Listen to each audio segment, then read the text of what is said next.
عزت نے جن چیزوں کا کرنے کا ہم کو حکم دیا، جس کو فریضہ کہتے ہیں، جیسے توحید، نماز، روزہ، زکوٰۃ اور حج، یہ فرائض یاد رکھیں۔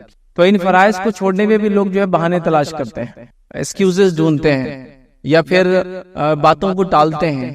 سب سے پہلے تو یہ فرائض کیا ہے، ان کی اہمیت کیا ہے، یہ اگر آپ کو جاننا ہے تو اس ہر فریضے پہ میرا ایک لیکچر ہے، جس میں سے خاص طور سے میں آپ سے گزارش کروں گا، میری ایک سیریز ہے توحید اور شرک، جو سب سے پہلا فریضہ ہے توحید، اللہ کو ایک ماننا، جو کہ تقریباً 32 پارٹس میں یاد رکھیں۔ شعبان 15 سے تو تقریباً رمضان کے 17 رمضان تک، کانفرنس شروع ہونے سے پہلے تک اپلوڈ ہوتے رہی، ہر رات ایک لیکچر اس میں اپلوڈ ہوتا تھا۔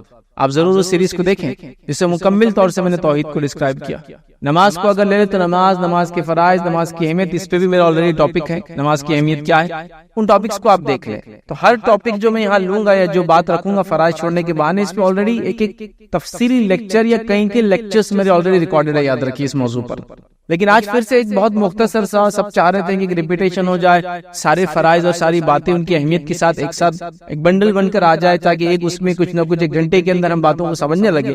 تو سب سے پہلے فریض یا فریضہ کیا ہے اس کو ہم سمجھ لیں۔ یہ وہ اعمال ہے جو اللہ رب العزت کو سب سے زیادہ محبوب ہے، اس لیے اس نے ہم کو ان چیزوں کو کرنا فرض قرار دیا، اور ان کو چھوڑنے والا یاد رکھیے جنت میں نہیں جائیں گا، ان کو چھوڑنے والا جنت میں نہیں جائیں گا، وہ جہنم کے اندر جلنے والا یاد رکھیے۔ اس لیے کہ ہم نے کل بار بار یہ دیکھا تھا کہ سورج کے جو ہے مغرب سے طلوع ہونے کے بعد اس شخص کا ایمان کام نہیں آئے گا جس نے پہلے سے ایمان نہ لایا ہو اور ساتھ میں نیک عمل نہ کیا ہو، اور نیکی میں سب سے پہلے فرائض ہوتے ہیں، یاد رکھیں فرائض کے بعد سب کچھ کاؤنٹ ہوتا ہے، ٹھیک ہے۔ تو لہٰذا اگر ہم سورج کے مغرب سے جو ہے طلوع ہونے سے پہلے ایمان لانے کے ساتھ نیک عمل نہ کریں تو ہمیں کچھ فائدہ نہیں ہوگا۔ تو ایمان کے ساتھ نیک عمل ضروری ہے، تو ایمان کے ساتھ ان فرائض پہ عمل بھی ضروری ہے، اس لیے میں نے کہا ورنہ انسان جہنم رسید ہوگا، جہنم کے اندر جائیں گا اور جلیں گا، یاد رکھیں ہمیشہ ہمیشہ کے لیے۔ تو لہٰذا یہ بے حد ضروری ہے، موسٹ امپورٹنٹ تھنگ ہے کہ ہم فرائض کی اہمیت کو سمجھے سب سے پہلے، اور پھر اس پر عمل پیرا ہو جائے، یاد رکھیں، ورنہ پھر چھوڑنے کے لیے تو پھر لاکھ بہانے۔ دوسرا ایک مسئلہ ہمارے سماج میں یہ بھی یاد رکھیں کہ لوگوں نے نوافل کے اتنے فضائل بیان کر دیے کہ کبھی کبھار فرائض پھیکے نظر آتے ہیں، یا اس کے مقابل کی چیز جو حقیقت میں ہے وہ پھیکی نظر آتی ہے۔ جیسے مثال کے طور پر شب قدر کی آپ مثال لے لیجئے، شب قدر 5 راتوں میں سے کوئی ایک رات ہے، 21st night, 23rd، 25th، 27th اور 29، آج بھی ہو سکتی ہے، ہم جب کھڑے ہیں بات کر رہے ہیں آج 29، تو 5 میں سے کوئی ایک رات۔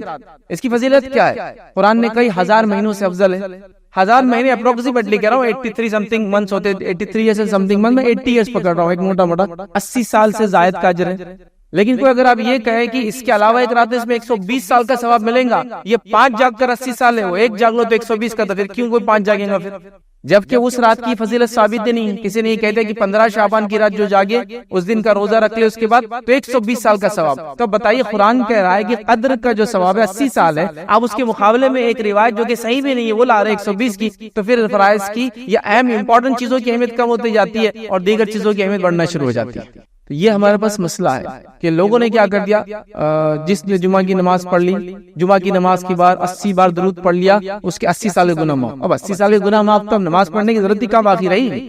یہ روایتیں صحیح نہیں، سب موضوع، ضعیف اور من گڑت چیزیں بنا دی۔ لیکن تو کیا ہوا، کچھ نوافل کے بارے میں اتنی شہرت دی گئی کہ فرائض پھیکے نظر آنے لگے، اور لوگوں کو لگا یہ کر کے جب مغفرت، جیسا ایک اور مثال لے لیجیے، جمعہ گیا، جس جمعہ کو ہم نے آخری جمعہ کو جمعۃ الوداع نام دے دیا، کیوں دیا مجھے بھی نہیں معلوم، اس کی کوئی فضیلت نہیں، جمعۃ الوداع بلکہ کوئی دن نہیں، لیکن دے دیا، بولے آخری جمعہ جمعۃ الوداع، ٹھیک ہے۔ تو جمعۃ الوداع اس کے اندر اگر آپ نے جمعہ کی نماز کے بعد 2 رکعت نفل نماز پڑھ لی، جس میں ہر رکعت کے اندر 12 سورہ کوثر کو پڑھ لیا یا 11 بار سورہ اخلاص پڑھ لیا، تو آپ کی پچھلی ساری نمازیں واقف، کیوں پڑھنے کی ضرورت پھر نماز بھائی؟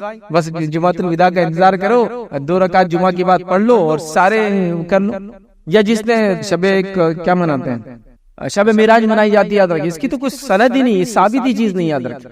اور اس کے اندر بیان کیا تھا جو شخص اس رات میں 100 رکعت نماز پڑھ لے اس کے اگلے پچھلے ساری نمازیں معاف۔ تو پھر کوئی کیوں فرائض سے عمل کریں گا، کیوں 5 وقت نمازیں پڑھیں گا، کیوں فجر میں اٹھیں گا، کیوں عشاء میں وہ کریں گا؟ بس انتظار کرے ایک 27 رجب کا، اور بس اس رات کو جاگ لے، 100 رکعت پڑھ لے، ہو گئی معافی۔ تو کیا ہوا، کبھی اہمیت ہم کو بتائی نہیں گئی، کبھی اس کے مقابلے میں چیزوں کی جو من گڑت ثابت شدہ نہیں وہ ہم کو بتا دی گئی۔ ہم کو ایسا لگا کہ پھر کیا کرنے کی ضرورت ہے، خواہ مخواہ اتنی محنت کرنے کی کیا ضرورت؟ لہٰذا ہم نے کیا کیا، پہلی چیز تو ہم سے کوتاہی ہوئی، ہم نے اس کی اہمیت نہیں جانی، یہ سب سے پہلا پوائنٹ رہا۔ سیکنڈ یہ ہے کہ دوسری ڈپلیکیٹ چیزوں کی اہمیت کو لوگوں نے ایسا چمکایا کہ ریئل کی برانڈ ویلیو کھو گئی، یا جو ریئل جو چیز تھی یا جو حقیقت میں تھی وہ کھو گئی۔ تو فرائض کے ساتھ بھی ہم نے دین میں یہی کیا، مذاق یاد رکھیں۔ نوافل کی فضائل بیان کی ہے، نوافل کے بڑے فضائل میں آپ کے سامنے روایت رکھوں گا، وقت نہیں ہے کہ ہر فریضے کی میں اہمیت بتاؤں، اس سے میں نے صرف شروع میں کہہ دیا اس کو چھوڑنے والا جہنم میں جائے گا، اتنے الفاظ میں سمجھتا ہوں کافی ہے، کیونکہ ہر کسی کے بارے میں مختلف روایتیں مختلف باتیں آئیں گی جو آپ قرآن میں بھی ہر فریضے کے بارے میں اور سنت میں بھی پائیں گے انشاءاللہ، ٹھیک ہے۔ لہٰذا ہمارے پاس وقت نہیں، بس یہ بتا دوں کہ اگر ہم چاہتے ہیں کہ اللہ کی جو دی ہوئی زندگی ہے اس نعمت کا دنیا میں فائدہ اٹھائے، اور اس کے بعد جو موت کے بعد ایک زندگی شروع ہونے والی ہے اس میں اگر فائدہ اٹھائے، تو میں گزارش کروں گا فرائض کو بس تھام لے، ایسا تھام لے کہ اس کو اپنے داڑوں سے پکڑ لے، دانتوں سے بھی نہیں، داڑوں سے پکڑ لے، اس لیے کہ جب انسان کے ہاتھ کام نہیں کرتے ہیں، یہ ہاتھ چلے جاتے ہیں، یہ ہاتھ کٹ جاتے ہیں، تو پکڑنے کے لیے ایک ہی چیز باقی ہوتی ہے اور وہ ہوتا منہ۔ آدمی منہ سے پکڑتا ہے پھر چیزوں کا، تو اس سے پکڑ لیجیے آپ، داڑوں سے، پچھلی والے داڑ ہوتے ہیں نا، اس سے پکڑ لیجیے اتنا مضبوط، کیونکہ داڑوں کی پکڑ بڑی مضبوط ہوتی ہے، دانتوں کی نہیں ہوتی، اکھڑ جاتے یاد رکھیے پکڑ سے، داڑ مضبوط ہوتی ہے، اس کو پکڑ لیجیے کہ بس یہ فرائض تو مجھے چھوڑنا ہی نہیں ہے، کیونکہ اس کو چھوڑنے والا جہنم میں جانے والا، یہ بات طے شدہ یاد رکھیے۔ پھر چاہے آپ نے کتنے بھی نوافل پڑھے ہو، یاد رکھیے کتنے بھی نوافل کچھ کام نہیں آئیں گے اگر آپ نے فرائض پہ عمل نہ کیا ہوں گا، تو یاد رکھیے۔ تو لہٰذا ہم فریضے کو تھام لیں۔ کیا چیزیں فرائض ہے یاد رکھیے، ہم فریضوں میں کیا کیا چیز آتی ہے، دیکھیے توحید سب سے پہلے، نماز جو ہے زکوٰۃ، روزہ اور یاد رکھیے حج، یہ 5 چیزیں فرائض میں ہیں۔ سب سے لیمین بھی ہوں گا، مسجد میں کبھی 1-2 بار بھی گیا ہوں گا، ابھی نئے مسجدوں میں تو نہیں مان، لیکن پرانی مسجدوں میں ایک چارٹ ہوتا تھا، کونے میں ایک جھاڑ میں ایک 5 پھول، ہر پھول پہ ایک نام دیتے تھے، توحید، نماز، شہادتین، توحید، نماز، زکوٰۃ، حج، بتانے کے لیے کہ بھائی یہ بیسس ہے اسلام کا، یہ جو پودا، یہ جو جھاڑ ہے، اس کے یہ 5 پھل یا پھول ہے، اس پہ عمل کرنا ہے۔ تو یاد رکھیے ان 5 چیزوں کو، لوازمات کو جان لے، توحید کیا ہے، اس کی اہمیت کیا ہے، اللہ کو ایک بار نہ کیا کہتے ہیں میں نے آپ کو بتا دیا، نماز سے میرا لیکچر ہے، زکوٰۃ پہ میرا لیکچر ہے، اسی طرح روزوں پہ میرا لیکچر ہے، اور حج کے اوپر بھی کمپلیٹ لیکچر ہے، نہ کرنے والا، مال ہوتے ہوئے نہ کرنے والے کا کیا انجام ہوگا، اس کو چھوڑنے والا کیا ہوگا، کرنے کی حیثیت رکھنے کے بعد مر جائے تو ایک فریضہ چھوڑنے والے میں اس کا شمار ہوگا، صحابہ کے اقوال وغیرہ ساری چیزیں بہرحال میں نے رکھی تھی۔ تو لہٰذا ہم جو فرائض کو عمل کرنے والے بن جائے، ورنہ ہماری زندگی پھر گناہ اور معصیت میں گزریں گی۔ جس نے فریضہ ادا نہیں کیا، پھر چاہے کتنا بھی بااخلاق ہو، با کردار ہو، با یہ ہو، با وہ ہو، با خاندان ہو، جو بھی ہو، یاد رکھیے سو کچھ کام نہیں آنے والا، کیونکہ اللہ رب العزت کے پاس کوئی واسطہ اور وسیلہ نہیں چلے گا سوائے نیکی کا واسطہ اور وسیلہ، اور نیکی کے اندر بھرپور ہونے کے بعد پھر دیگر واسطے وسیلے بھی کام کریں گے، اس لیے کہ انبیاء بھی اپنے کافر والدین یا اطراف میں کافر رشتہ دار، یا وہ جو ایمان نہیں لائے وہ، یا جن کے ایمان میں کمزوری تھی، ان کو بچا نہیں سکتے۔ تو لہٰذا اگر ہم چاہتے ہیں نجات پائے تو پہلے اپنے اعمال، اس کے بعد دیگر چیزیں انشاءاللہ جس پھر کارگر ثابت ہوں گی، اس بات کو سمجھنے کی جو ہے ضرورت ہے، ورنہ جو یہ کام نہیں کرتا وہ بہت سنگین جرم اور گناہ کر رہا ہے، بلکہ اس کے ایمان میں بھی شک ہے، یاد رکھیے گا مسلمان ہے یا نہیں، یاد رکھیے۔ ٹھیک ہے، چلیے آگے بڑھتے ہیں۔ تو فرائض کے چھوڑنے کے ہمارے بہانوں سے پہلے میں جو ہے ایک حدیث آپ کے سامنے صحیح بخاری کے رکھتا ہوں، کچھ باتیں اس میں انشاءاللہ حدیث سے واضح ہو جائیں گی۔ حدیث کے الفاظ اس طرح سے، نبی اکرم صلی اللہ علیہ وسلم نے فرمایا، اللہ تعالیٰ فرماتا ہے، ٹھیک ہے، اب اللہ تعالیٰ فرماتا ہے بولے تو حدیث ہوگی حدیث قدسی، وہ حدیث جس میں نبی اکرم صلی اللہ علیہ وسلم اپنے رب سے روایت کرے، مطلب حدیث قدسی کا پہلا راوی جو رہتا ہے وہ خود محمد صلی اللہ علیہ وسلم رہتے ہیں، وہ کسی اور سے روایت کرتے ہیں۔ دیگر حدیثوں میں صحابی رہتا ہے، وہ اللہ کے رسول سے روایت کرتے ہیں، یا رسول اللہ اللہ سے روایت کرتے سیدھا، تو اللہ فرماتا ہے، تو یہ حدیث قدسی ہو جاتی ہے۔ اب کیا فرماتا ہے؟ اللہ تعالیٰ فرماتا ہے کہ جس نے میرے کسی ولی سے دشمنی کی، اسے میری طرف سے اعلان جنگ ہے۔ جس نے میرے کسی ولی سے دشمنی کی تو اللہ فرما رہا میں اس سے اعلان جنگ کرتا ہوں۔ اللہ کا ولی کون ہے؟ ٹھیک ہے، اللہ ولی الذین آمنوا، اللہ ان لوگوں کا دوست ہے جو ایمان لائے، جس کا ایمان جتنا بلند وہ اللہ کا اتنا ولی، یاد رکھیے، ولایت رکھتا ہے۔ ٹھیک ہے، تو اعلان جنگ ہے۔ اور میرا بندہ جن جن عبادتوں سے میرا قرب حاصل کرتا ہے، اور کوئی عبادت مجھ کو اس سے زیادہ پسند نہیں جو میں نے ان پر فرض کی ہے، مطلب کہ جن عبادتوں سے میرا بندہ مجھے خوش کرتا ہے ان میں سب سے زیادہ محبوب عبادت ہے میرے لیے وہ ہے جس کو میں نے ان پر فرض قرار دیا ہے۔ مطلب اللہ کو جو عبادتیں سب سے زیادہ پسند ہے وہ عبادت ہے جس کو اللہ نے مجھ پر اور آپ پر فرض قرار دیا ہے، اس لیے فرض کو ہم کو کرنا ہے، اس لیے کہ اللہ اس کو پسند کرتا ہے، اور یہی نجات کا ذریعہ ہے، یاد رکھیں۔ تو اللہ تعالیٰ کی عبادتوں کو کر کے جو بندہ اللہ کو خوش کرتا ہے، اس میں اللہ کو سب سے زیادہ وہ عبادت پسند ہے جو اس نے ہم پہ، مجھ پر، آپ پر فرض قرار دیا ہے۔ پھر نبی اکرم صلی اللہ علیہ وسلم فرماتے ہیں، اور میرا بندہ فرض ادا کرنے کے بعد حدیث پہ غور کیجیے. اور میرا بندہ فرض ادا کرنے کے بعد نفل عبادتیں کر کے مجھ سے اتنا نزدیک ہو جاتا ہے. پہلے فرض کرتا ہے, فرض کرنے کے بعد نفل کرتا ہے. اس سے پتا چلا فرض کے بعد نفل کی قبولیت ہے, ورنہ فرض کے علاوہ اگر فرض کو ادا نہ کرے تو نفل کی کوئی قبولیت نہیں, سو کوئی فائدہ نہیں ہونے والا ہے. ٹھیک ہے, فرض کے بعد نفل عبادتیں کر کے مجھ سے اتنا نزدیک ہو جاتا ہے کہ میں اس سے محبت کرنے لگ جاتا ہوں. پہلے فرض کرتا ہے پھر نفل کرتا ہے تو میں اس سے محبت کرنے لگ جاتا ہوں. پھر جب میں اس سے محبت کرنے لگ جاتا ہوں تو میں اس کا کان بن جاتا ہوں جس سے وہ سنتا ہے. مطلب وہ وہی کام چیزیں سنتا ہے جو میں اس سے چاہتا ہوں. یہ نہیں کہ فزیکلی نوز باللہ اللہ کان بن جاتا ہے, وہ وہی سنتا ہے پھر جو اس کا رب چاہتا ہے سنتا ہے. اس کی آنکھ بن جاتا ہوں جس سے وہ دیکھتا ہے. مطلب یہ کہ اللہ تعالیٰ کا وہ بندہ وہی چیزیں دیکھتا ہے جو اس کا رب چاہتا ہے دیکھنا, نیکی اور اچھائی والی.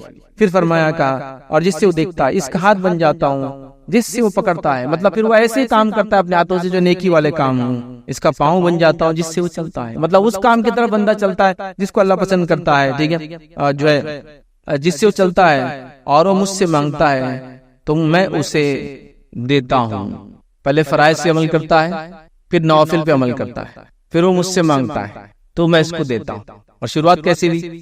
جو میرے دوست کو, مطلب اللہ کے دوست کو چھیڑتا ہے اللہ اس کے لیے اعلان جنگ کر دیتا ہے. تو اللہ کا دوست کون ہوا؟ جو ایمان لایا, دوسرا فرائض پہ عمل کیا, اس کے بعد نوافل میں بڑھ جاتا ہے تو اللہ اس کا دوست بن جاتا ہے. پھر یہی ہوتا ہے. پھر کیا ہوتا ہے اس کے بعد؟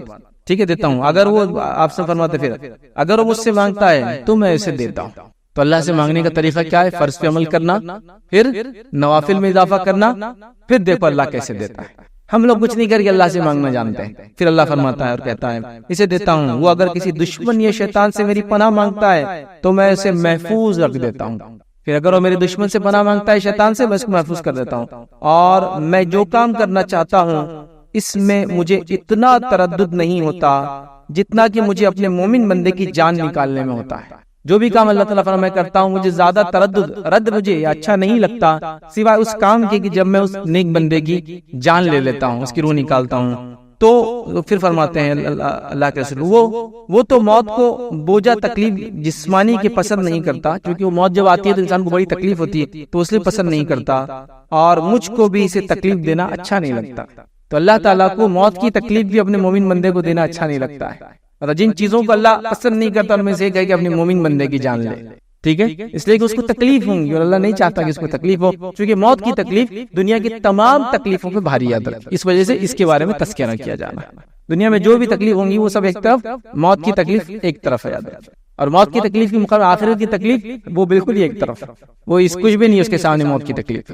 ٹھیک ہے, تو بہرحال تو اس حدیث سے پتا چلا پہلے فرائض پھر نوافل. ہم لوگوں کے پاس کیا ٹرینڈ ہے؟ فرائض ورائض سب غائب, مصیبت آ گئی وظیفہ دے دیجیے, اور وظیفوں کو تو بڑا چل رہا ہے. مشکل آ گئی وظیفہ دے دیجیے, بیماری آ گئی وظیفہ دے. ارے فرائض کہاں ہے؟ نوافل کہاں ہے؟ بس وظیفوں پہ پوری لائف چل رہی ہے ہماری. ہر چیز کا ایک وظیفہ, محبت کا وظیفہ, نفرت کا وظیفہ, دشمنی کا وظیفہ, دشمنی نکالنے کا وظیفہ, دشمن کو زوال لانے کا وظیفہ, دشمن کے ہتھیاروں میں کیڑے پڑنے کا وظیفہ. مطلب لڑو مت, کیڑے پڑنے کی سے بدوائیں دیتے رہو وظیفے کر کے. اب ان وظیفوں سے کس دشمن کے ہتھیار میں کیڑے پڑے مجھے آج تک کوئی روایت تو نہیں ملی کہ لوہے کو بھی کیڑا لگتا ہے. بہرحال تو سب وظیفوں میں معاملہ چل رہا ہے, فرائض نوافل. اللہ سے پھر مانگو, رب العزت دیں گے. تو پہلی چیز فریضہ ہے. لہٰذا آج ہم جو باتیں دیکھیں گے 5 چیزیں, توحید, نماز, روزہ, زکات اور حج کے بارے میں چند باتیں رکھنے کی کوشش کروں گا کہ ہمارے بہانے ان کو چھوڑنے کے کیا ہے, اور اس کا حل بھی رکھتا چلوں گا کہ ایسے بہانے بھی نہیں کرنا چاہیے, اور اگر بہانہ ہے تو اس کا حل یہ ہے, اور اس کو اس طرح سے ہم ٹالیں گے. چلیے آئیے سب سے پہلے توحید کو ہم دیکھیں گے, اس لیے کہ توحید سب سے اہم چیز یاد رکھیے. اور توحید یہ وہ چیز یاد رکھیے جو تمام انبیاء لے کر آئے تھے. تمام انبیاء کا مشن یہ تھا کہ وہ ایک اللہ اس کی دعوت لے کر آئے. تمام کے تمام مسائل میں الگ تھے, سب الگ تھے. نبی کریم صلی اللہ علیہ وسلم جو آئے اسلام مکمل ہوا, لیکن توحید سب لے کر آئے. سب انبیاء کی دعوت توحید تھی, کمپلیٹ پورے انبیاء جتنے آدم علیہ السلام سے لے کر محمد صلی اللہ علیہ وسلم سب توحید کی دعوت لے کر آئے تھے. سب نے ایک اللہ کی طرف بلایا. مسائل میں سب الگ ہوں گے لیکن توحید کے معاملے میں سب ایک جاتے. تو ہمیں توحید کے معاملے میں بڑا حساس اور سینسیٹیو ہونا ہے, اس لیے کہ یہ سب سے حساس مسئلہ یاد رکھیے. اس لیے کہ توحید میں کس نے خلل کیا, اللہ کو ایک ماننے میں کسی نے خلل کیا, تو اس کا ٹھکانہ ہمیشہ ہمیشہ کی جہنم ہے, جس سے کوئی چارہ نہیں انسان نکلے. یہ ہو سکتا ہے کہ توحید کے بعد کسی فرائض میں کمی رہ گئی ہو تو اللہ رب العزت معاف کر دے, لیکن توحید میں کمی کی وجہ سے انسان ہمیشہ کے لیے جنت سے محروم اور ہمیشہ کا جہنم کا واسی یا باسی بن جاتا ہے, اس کا رہنے والا بن جائے گا. تو لہٰذا اس معاملے میں بڑا ہم کو محتاط رہنا ہے. چونکہ ٹاپک میں ابھی توحید کیا ہے اور اس کے نہ کرنے کے نتیجے وہ سب نہیں لوں گا. یاد رکھیے ہم صرف بہانوں کی طرف زیادہ ہم زور ڈالنے کی کوشش کریں گے. تو آئیے سلسلہ الحدیث صحیحہ کی ایک روایت ہے. اللہ کے رسول صلی اللہ علیہ وسلم فرماتے ہیں، کہتے ہیں اے ابن آدم، اگر تیرا گناہ آسمان کی بلندیوں تک پہنچ جائے پھر تو مجھ سے بخشش طلب کرے تو میں جو ہے پرواہ کیے بغیر تجھے بخش دوں گا. اے آدم کی اولاد، اگر تو نے آسمان کی بلندیوں تک پہنچنے والے گناہ بھی اگر کر لیے ہوں گے اور تو مجھ سے بخشش طلب کریں گا تو میں تجھے بخش دوں گا. پھر آگے فرمایا، اے ابن آدم، اگر تو زمین کے لگ بھگ گناہ کر کے میرے پاس آئے اور اس حال میں مجھ سے ملے کہ میرے ساتھ شرک نہ کیا ہو تو میں تجھے ان گناہوں کے بقدر بخشش عطا کر دوں گا. تو ایسے گناہ کر کیا جو زمین سے آسمان کے بیچ میں ہو، میں تجھے بخش دوں گا. تو ایسے گناہ کر کیا جو زمین کے برابر ہو، بس تو نے میرے ساتھ کسی کو شریک نہ ٹھہرایا ہو تو میں اتنی بخشش کے ساتھ تجھے ملوں گا. تو یہاں پتہ چلا کہ ابن آدم اگر گناہ کرتا ہے اور توبہ کرتا ہے تو اللہ معاف کر دیتا ہے، اور ایسے بھی معاف کر سکتا ہے کہ جتنے گناہ کیے تھے اتنے زیادہ مغفرت کے ساتھ مل سکتا ہے. کنڈیشن صرف ایک ہے، بس تو نے میرے ساتھ شرک نہ کیا ہو میرے بندے.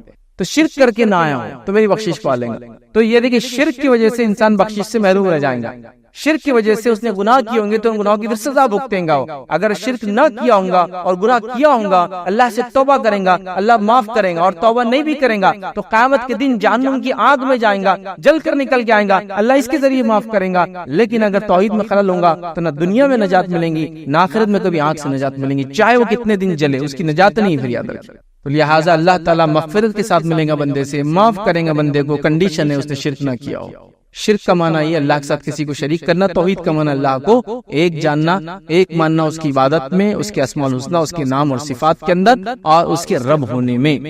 ٹھیک ہے، تو بہرحال یہ بڑی اہم چیز ہے. آئیے ہمارے توحید کو چھوڑنے کے کیا بہانے ہیں، توحید پہ عمل کیوں نہیں کرتے مگر شرک کو کیوں اختیار کر لیتے. اور یہ بڑی عجیب بات ہے کہ مسلمان ہونے کے باوجود دھکے دھکے پہ مسلمان شرک کو اختیار کرتا ہے. بلکہ اتنی کثیر تعداد میں مسلمان شرک کرتے ہیں کہ مشرکین بھی کبھی کبھی دیکھ رہے ہیں اور بول رہے ایسے بھی رہتا ہے، یہ تو ہم کو نہیں معلوم تھا، یہ والا طریقہ ہم کو نہیں معلوم. جو قوم جس کی علامت توحید ہے، ایک اللہ کو ماننا ہے، کلمہ توحید لا الہ الا اللہ ہے، اور وہ قوم شرک کرتی ہے، بڑی تعجب کرتے ہیں. اور اس کے بہانے توحید چھوڑنے کے ہمارے کیا کیا بہانے، چند بہانے میں رکھوں گا، کوشش کروں گا کہ اس کو لمٹ دوں. ہر اس میں ایک 4-5-6 بہانے رکھوں گا، زیادہ وقت نہیں ہوگا. پہلی چیز یاد رکھیے، ہمارے باپ دادا نے جو کیا ہم وہ کر رہے ہیں. توحید کو چھوڑنے کے، شرک کرنے کا سب سے پہلا بہانہ امت مسلمہ کا ہے ہمارے خاندان، باپ دادا بڑوں سے چلتے آ رہا کہ ہم یہاں جھکتے ہیں، یہاں کی چیزوں کو لگاتے ہیں، اس کو پہنتے ہیں، اس کو چاٹتے ہیں، اس کو کھاتے ہیں، اس سے منت مانگتے ہیں، اس سے مراد مانگتے ہیں. کیوں؟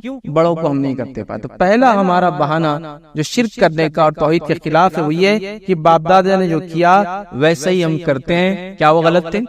کیا وہ صحیح نہیں تھے؟ مطلب اب میرے کو ان کو آپ کو صحیح بتانے کے لیے پہلے ان کو غلط ثابت کرنا پڑے گا. کیوں اس کی ضرورت؟ جو صحیح بات ہے آگے مان لینا چاہیے. تو پہلی چیز جو باپ دادا نے جو کیا جیسا کیا بس وہ صحیح تھا. یہ سب سے بڑی وجہ لوگوں کی شرک میں مبتلا ہونے کی عادت.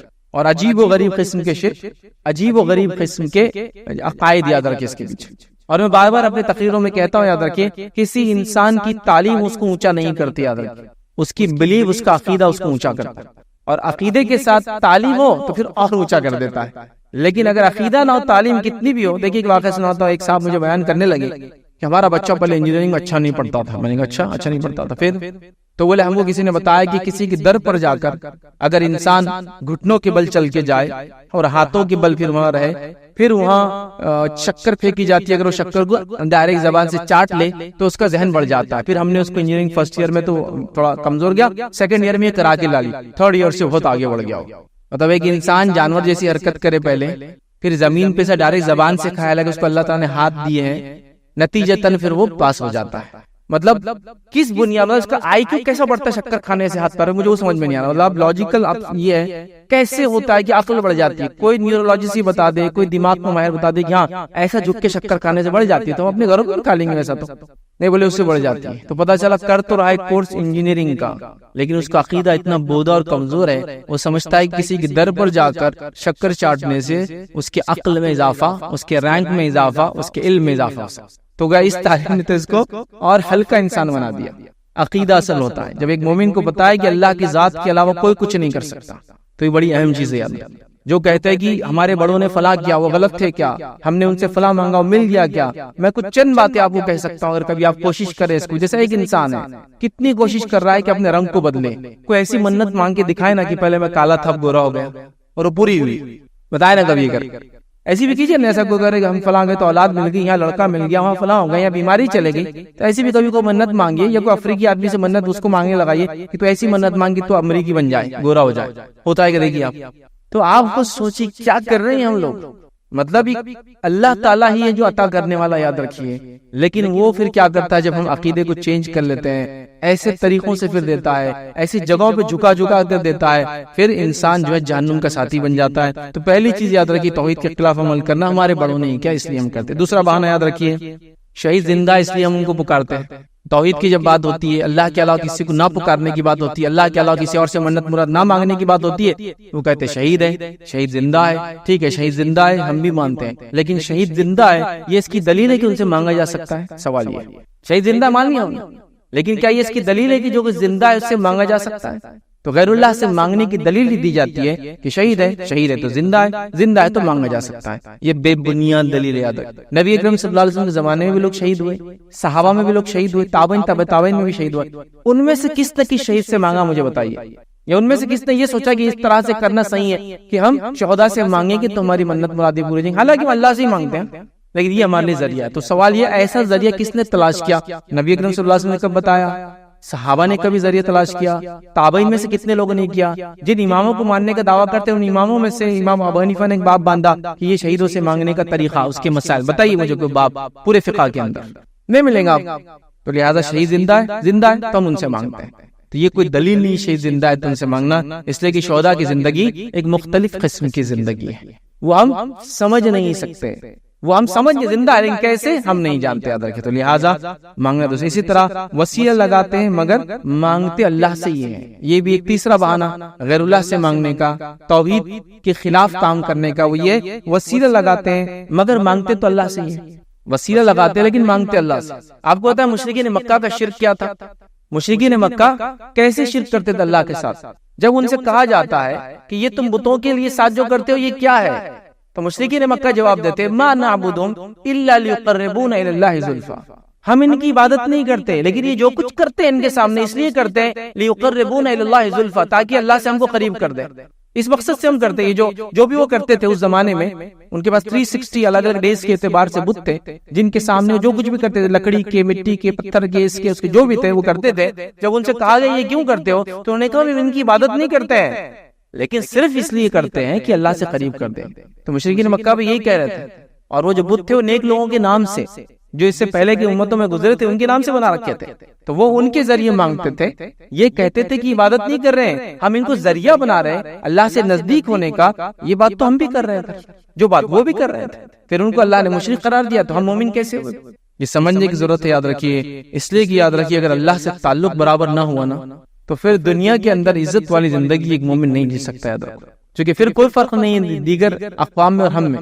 یہ توحید ہی سب سے بڑی پہچان اور علامت ہے ہماری دوسروں سے الگ ہونے کی. یاد ہے اسی طرح جو ہے علاج نہیں ہو رہا بلکہ ہم نے یہ سب کام کر لیا، یہ بھی ایک بہانہ ہے شرک کرنے کا، توحید کو چھوڑنے کا. جیسے مثال کے طور پر کوئی آدمی بیمار ہو گیا، اب علاج نہیں ہو رہا، کیا کر لیا فرق؟ غیر شرعی دم کروا لیا، تعویذ گنڈے پہن لیے، فلاں چیز کر لی. جب پوچھا گیا کیوں؟ اب سب تو ہو گیا تب کیا کریں گے، تب یہ بھی کر لیتے ہیں. سب ہو گیا تھا نا، یہ ہو گیا اب ہم کو لگا اس کے علاوہ چارہ نہیں. تو گویا آپ نے ایک بہانہ بنایا کہ اب علاج نہیں ہو رہا تو ہم یہ کریں گے. آپ اندازہ لگائیے ایوب علیہ السلام کی مثال لیجئے، کتنا زمانہ وہ بیمار رہے، کتنے لمبے ٹیسٹ سے گزرے. ہاں تو کیا وہاں انہوں نے کچھ کیا ایسا کچھ طریقہ آپ اختیار کیا صبر کے علاوہ؟ صرف صبر کیا اللہ تعالیٰ سے جو حالات سے گزر رہے تھے.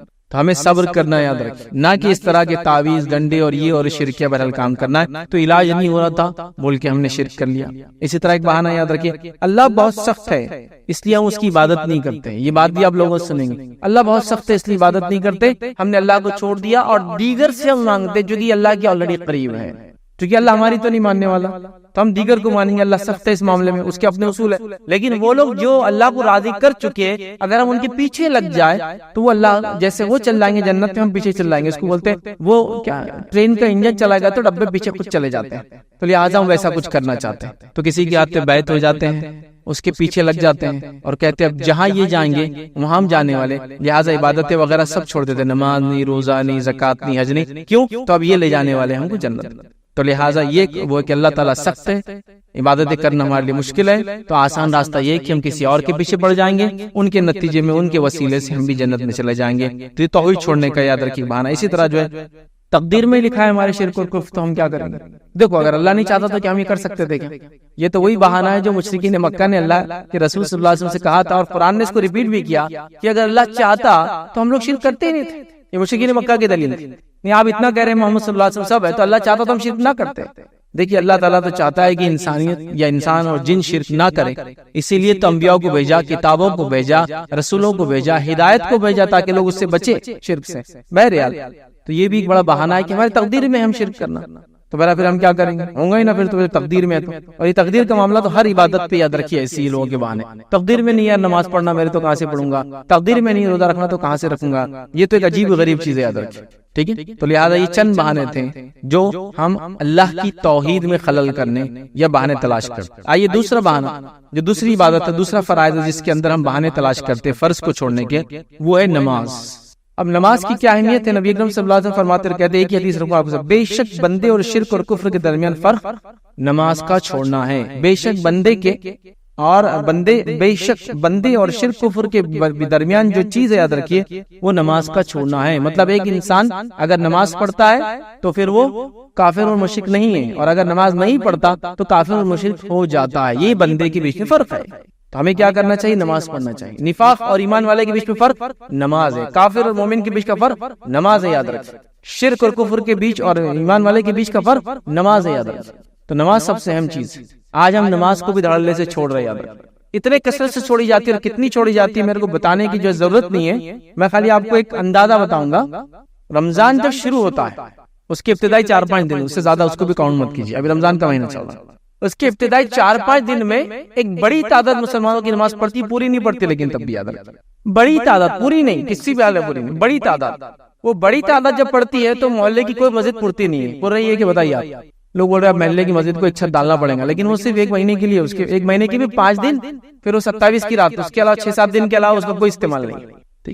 تو وہ ٹائم پہ مسجد نہیں پڑتی ہے، تو اس سے بات بالکل طے شدہ ہو گئی کہ سارے مسلمان نماز نہیں پڑھتے، جبھی تو مسجدیں رمضان میں بھر جاتی ہے، پڑتی نہیں ہے، باقی دنوں کے اندر جو خالی رہتی ہے۔ ایک محلہ ایک وارڈ ہے، 4-5 مسجدیں ہیں، 4-5 ہزار کی پاپولیشن ہے، 4-5 مسجد ہے، ہر مسجد کی کیپیسٹی 200 سے 500 ہے، تو ظاہر سی بات ہے 5000 لوگ ہیں، چلو اس میں سے 2000 عورتیں ہوں گی، تو باقی 2000 لوگوں کو جانے کے لیے بھی اگر 5 مسجدیں بھی ہیں تو 400 کی اسٹرینتھ بھی اگر ایک مسجد میں، 400 کی مسجد مطلب اپروکسیمیٹلی 4000 اسکوائر فٹ کی زمین پہ اگر ہوں گی تو 400 مصلی آتے ہیں، اس ملٹی فلور ہوں گی 2000 کی تو 2 فلور ہوں گی تو پھر آئیں گے۔ فرسٹ فلور تک تو کوئی مسجد رمضان کے علاوہ میں نے نہیں دیکھا بھرتی ہے، سوائے وہ جو مارکیٹ پلیسز میں ہوتی ہے، اور سوائے جو بہت چھوٹی مسجد ہوتی ہے، سیکنڈ فلور فرسٹ فلور تک جانے کی نوبت ہی نہیں آتی۔ تو آپ بتائیے نماز لوگ پوری نہیں پڑھے، اور اللہ کے رسول فرما رہے فرق ہے۔ علماء کے فتاوی یہاں تک موجود ہے، جو توحید پر نہ ہو اور نماز قائم کرتا نہ ہو، اللہ تعالیٰ اس کے روزے، زکوٰۃ اور حج بھی قبول نہیں کرتا۔ جو توحید پر نہ ہو، نماز قائم کرتا نہ ہو، اللہ تعالیٰ اس کے روزہ، نماز، زکوٰۃ بھی قبول نہیں کرتا۔ تو کیا وہ نہ دے؟ نہیں دیتے تو رہے، قبول نہیں ہوں گے جب تک نماز نہیں پڑھتا ہے۔ نماز بڑی اہم چیز ہے، یاد رکھیے۔ نماز کو اپنی بنیاد بنا لیجئے، نماز کو اپنی پہچان بنا لیجئے۔ نماز یہ فرق کرنے والی چیز ہے۔ نوجوانوں سے اپیل کروں گا اپنے آپ کو عادی بنا لے، والدین سے اپیل کروں گا بچوں کی تربیت ایسی کریں، کہیں ایسا نہ ہو کہ میرے بے نمازی ہونے کی وجہ سے میرا بچہ بے نمازی نہ بن جائے۔ حدیث میں الفاظ ہے بچہ 7 سال کا تو نماز کا حکم دو، 10 سال کا نہ جاؤ تو مارو۔ کسی ایک حدیث میں بچوں کے تعلق سے اگر سزا دینے کا حکم ہے تو صرف اس حدیث کے اندر، اس کے علاوہ کہیں نہیں ہے، کیونکہ آخرت کی جہنم سے بچانے کے لیے کام کر رہے ہو تم۔ آخرت وہ جہنم میں چلیں گے نا جب وہ نماز نہیں قائم کریں گے۔ تو بتائیے کیا ہمارے بچے نماز قائم کر رہے ہیں؟ کیا ہم خود نماز پڑھنے والے ہیں؟ کتنے ہمارے بہانے ہیں؟ آئیے جو نماز کے چھوڑنے کے بہانے تھوڑے سے زیادہ لوگ ہیں نماز کے چھوڑنے میں۔ پہلا بہانہ سب سے امپورٹنٹ بہانہ ہے طہارت نہیں ہے۔ ہر دوسرے آدمی بولو نماز کو جا طہارت نہیں۔ اب طہارت نہیں بولے تو کیا اس کا معنی ہے؟ طہارت نہیں بولے تو اس کا معنی یہ ہے کہ جب میں پیشاب کو گیا تھا تو میں نے پانی نہیں لیا، یہ سینس میں نے طہارت نہیں۔ اگر اس سے بڑی کوئی خرابی ہے تو پھر تو شیطان کے ساتھ رہ رہا ہے یار، شیاطین کے ساتھ، شیطان نہیں شیاطین ہے تجھ پہ لپٹے ہوئے، اس کا مطلب اگر تو غسل نہیں اور مارکیٹ میں گھوم رہا ہے، اٹھ رہا بیٹھ رہا بنا شرعی عذر کے، تو پھر تو شیطانوں کے ساتھ رہ رہا ہے۔ پھر کہاں سے تیری روزی میں برکت، کہاں سے تیری عقل سلامت رہیں گی، اور کہاں تم جرم سے بچیں گا، تجھے نیکی کی توفیق بھی نہیں ہوگی۔